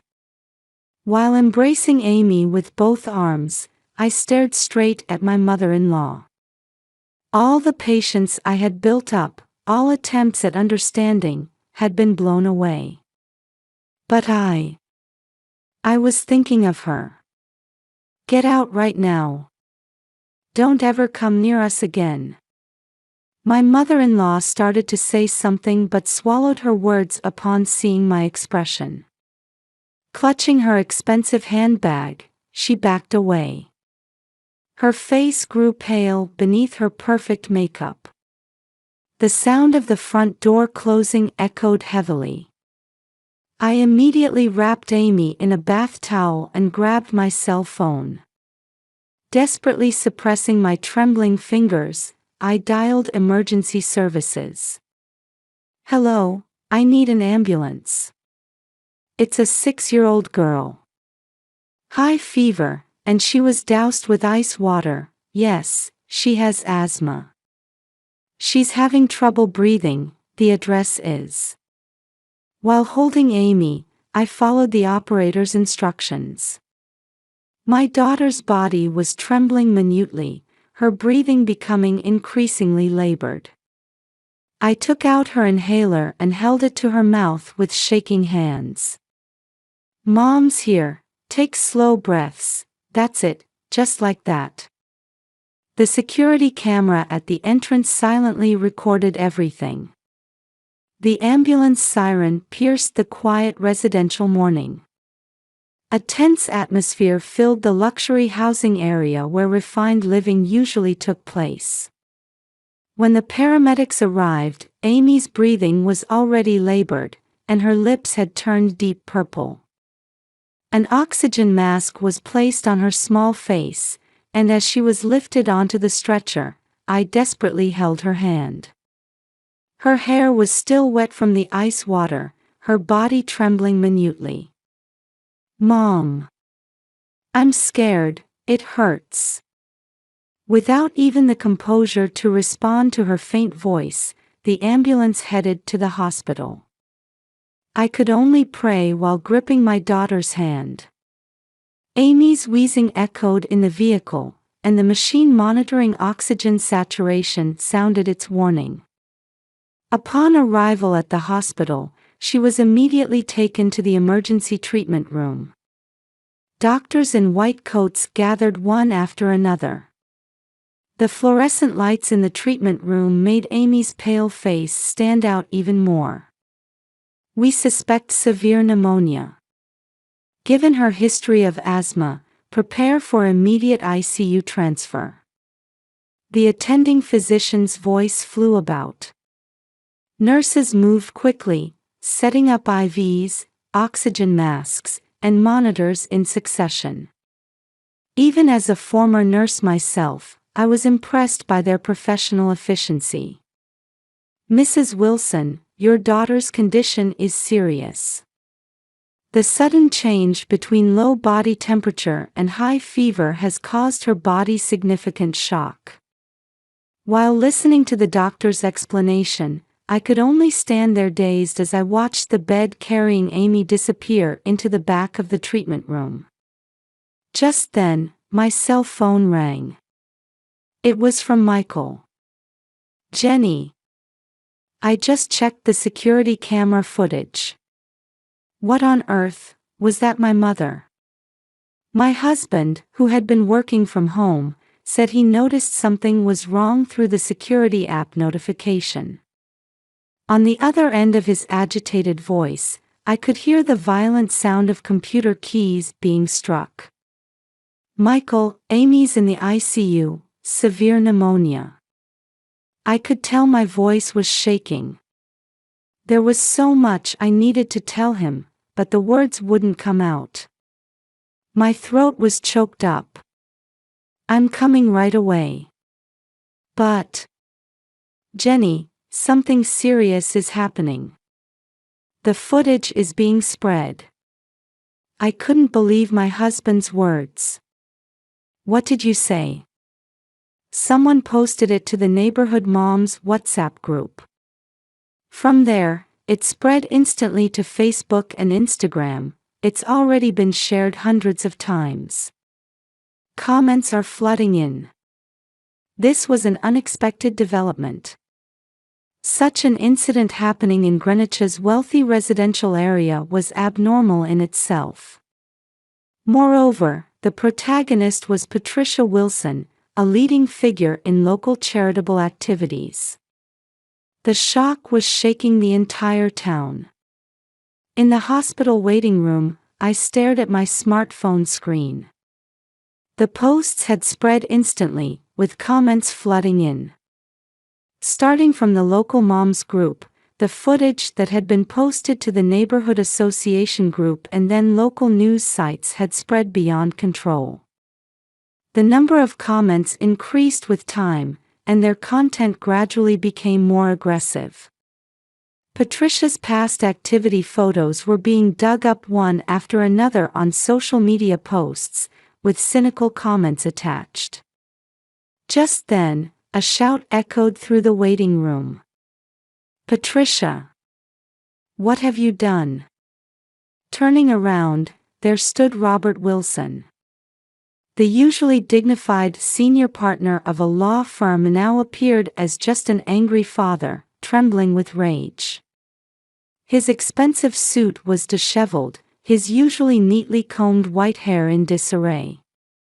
Behind him, Patricia had shrunk into herself. I wanted Amy to be strong." Silence. Robert's voice echoed through the waiting room. "Do you understand what you've done? Our grandchild. Have you seen social media? We've become the laughingstock of the town." A doctor hurried over. "This is a hospital. Please be quiet for the sake of other patients." But Robert's anger wouldn't subside. He had completely lost his usual coolness as a lawyer of many years. "I'm contacting a lawyer right away. Preparing for divorce. Over 30 years of marriage, but this is the limit." At those words, the blood drained from Patricia's face. Under her perfect makeup, wrinkles were deeply etched.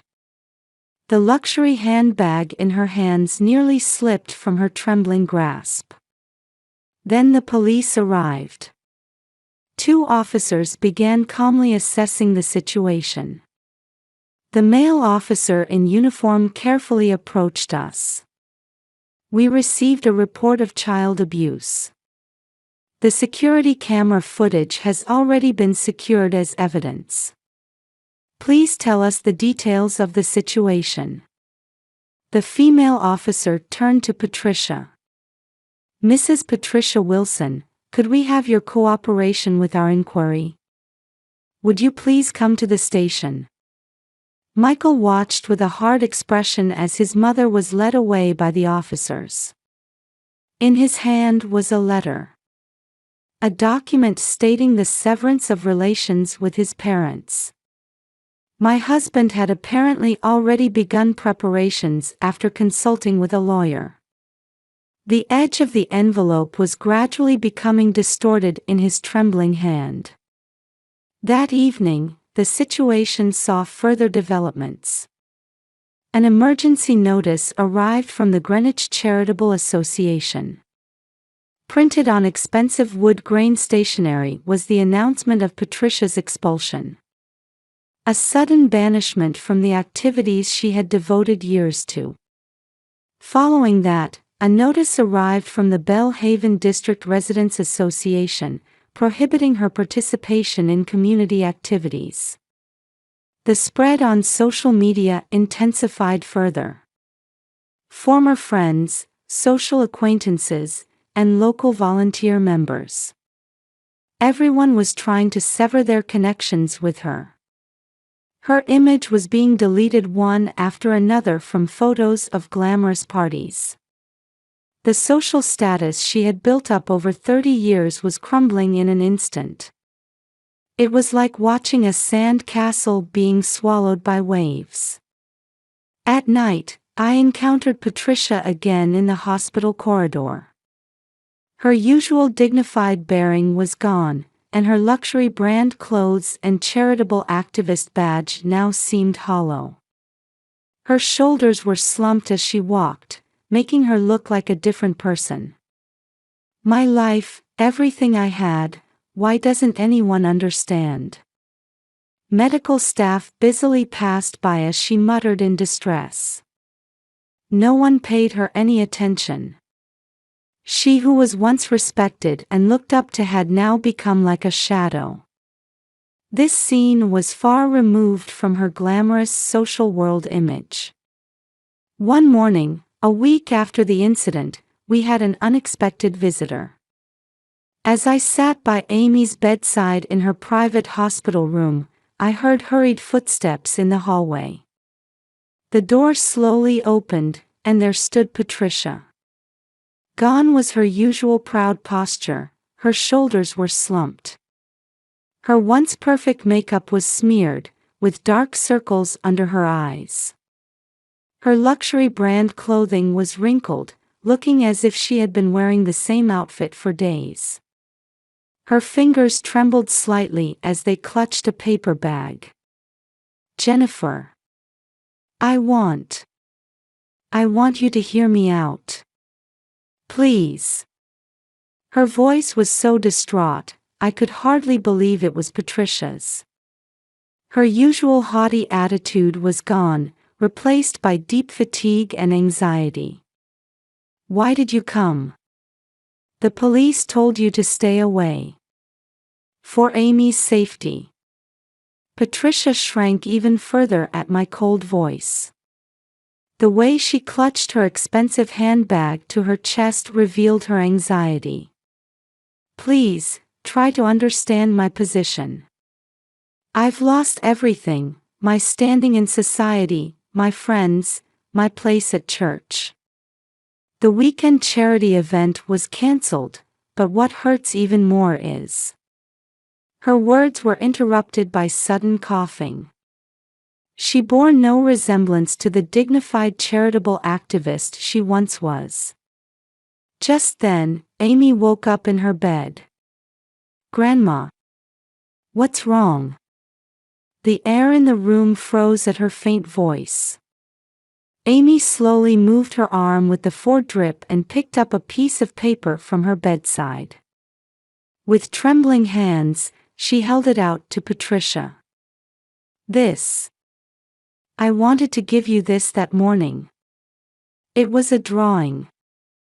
Amy had drawn herself and Patricia tending to the garden together. The two of them were happily watering flowers in front of the rose bushes. Both faces wore big smiles. Looking at the date, it was from the day before the incident. In the corner were the words, "To my beloved grandma," written in childish handwriting. Just then, a voice came from the nurse's station. "Mrs. Wilson, could you look at this medication chart?" The speaker was a middle-aged nurse in a white uniform. She was my former colleague, a veteran who had worked in this ward for over 10 years. She held a black notebook in her hand. "These are 2 years' worth of medication records. The blood pressure variation patterns, medication times, side effect observations, it's as accurate as if written by a professional nurse. Actually, the police asked us to review it." I found myself drawn to the notebook. It contained detailed records of Patricia's health management.